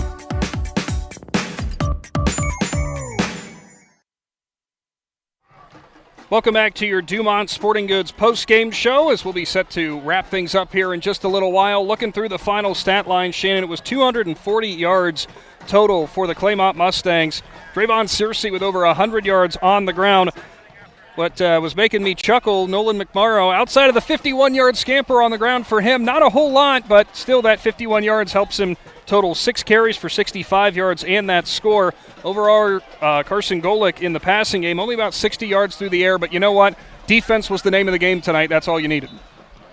Yeah, just outstanding defensive performance, by both teams. I mean, it was just a great defensive battle, and like I said, Mustangs was able to get that one score on offense there early in the third quarter, and then Fairless was able to get their touchdown late, and then the pressure on the PAT is kind of what kind of threw the timing off on that missed kick. But we can't say enough about the defensive performance by the Mustang defensive line tonight. They did an outstanding job.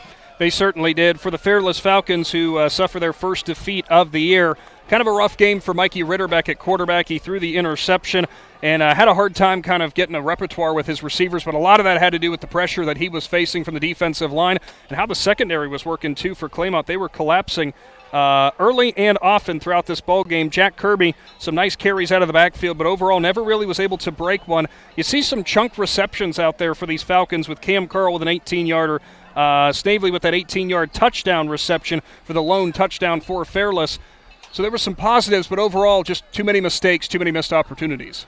Yeah, Fairless, there was just a couple times there were some big drop balls, and then when they would get a big play, they would get a holding penalty to bring them back, and you can't really blame them on the penalties because I think the Mustangs were probably penalized twice as much as Fairless was, and we know how Coach Buddy White feels about penalties, but Fairless just has some little things they need to clean up. We knew coming in that they were a powerful offense, and tonight the Mustangs defense just played a little bit better. Well, with that in mind, we were hard-pressed not to go the defensive route for the McInturf Realty Player of the Game. He's only a sophomore. We said his name a ton tonight. But, Shannon, it feels like a fitting nod for your McInturf Realty Player of the Game. Yeah, he brought pressure all night long, had a lot of big tackles, and how fitting that he gets the sack to end the game. And we're going to go with sophomore Calvin Edwards of the Claymont Mustangs as our McInturf Realty player of the game. Well, whether it was Calvin Edwards as well as Brody Cameron was in the backfield a whole bunch. We saw Braylon Mullen back there a few times off the defensive line. Linebackers, whether it was Dravon Searcy, we saw his name all over the place various different times. Dawson Matzel made some nice defensive plays as well. There was just a whole bunch on the defensive side. Just fantastic performances from top to bottom, really. Yeah, and it all started up on that line. Yeah, and Easton Hersey, the senior, had a big game for the Mustangs, number 34. They just a lot of guys everywhere for the Mustangs. They did a great job tonight group tackling. That huge fourth down stand down here on the goal line. I mean, if that didn't get your blood pumping ready for football, I know Blaze McMorrow was down there probably just jumping up and down as our stringer did a nice job all night long posting the social media stuff. And, all around great job by that Mustang defense tonight. Calvin Edwards, the sophomore, your McInturf Realty player of the game as the Mustangs pick up the 7-6 victory over the Falcons to improve on 2-1 this season. Be sure to check out the guys back in studio at 99.9 or at 100.9 FM as they're bringing you the Dumont Sporting Goods postgame show coming up here in just a little while. For the final time tonight here from Uricksville, 7-6. It is the Mustangs who top the Falcons. For Shannon Thomas and the Claxon and Blaze McMurrow and the Claxon Communications crew of Jacob and Owen, I'm Nick. Thank you all for tuning in, and don't go anywhere, Z Country. We'll be back at a high school again near you soon. Thanks for watching this Claxon Communications production of High School Sports on the Big Z Sports YouTube channel. For the latest news and scores, follow Big Z Sports on Facebook, on Twitter at @Big_Z Sports, and on Instagram. Don't miss any of the live stream coverage all season long by simply subscribing for free to Big Z Sports on our YouTube channel. For the best in high school sports coverage, there is only one Big Z Sports.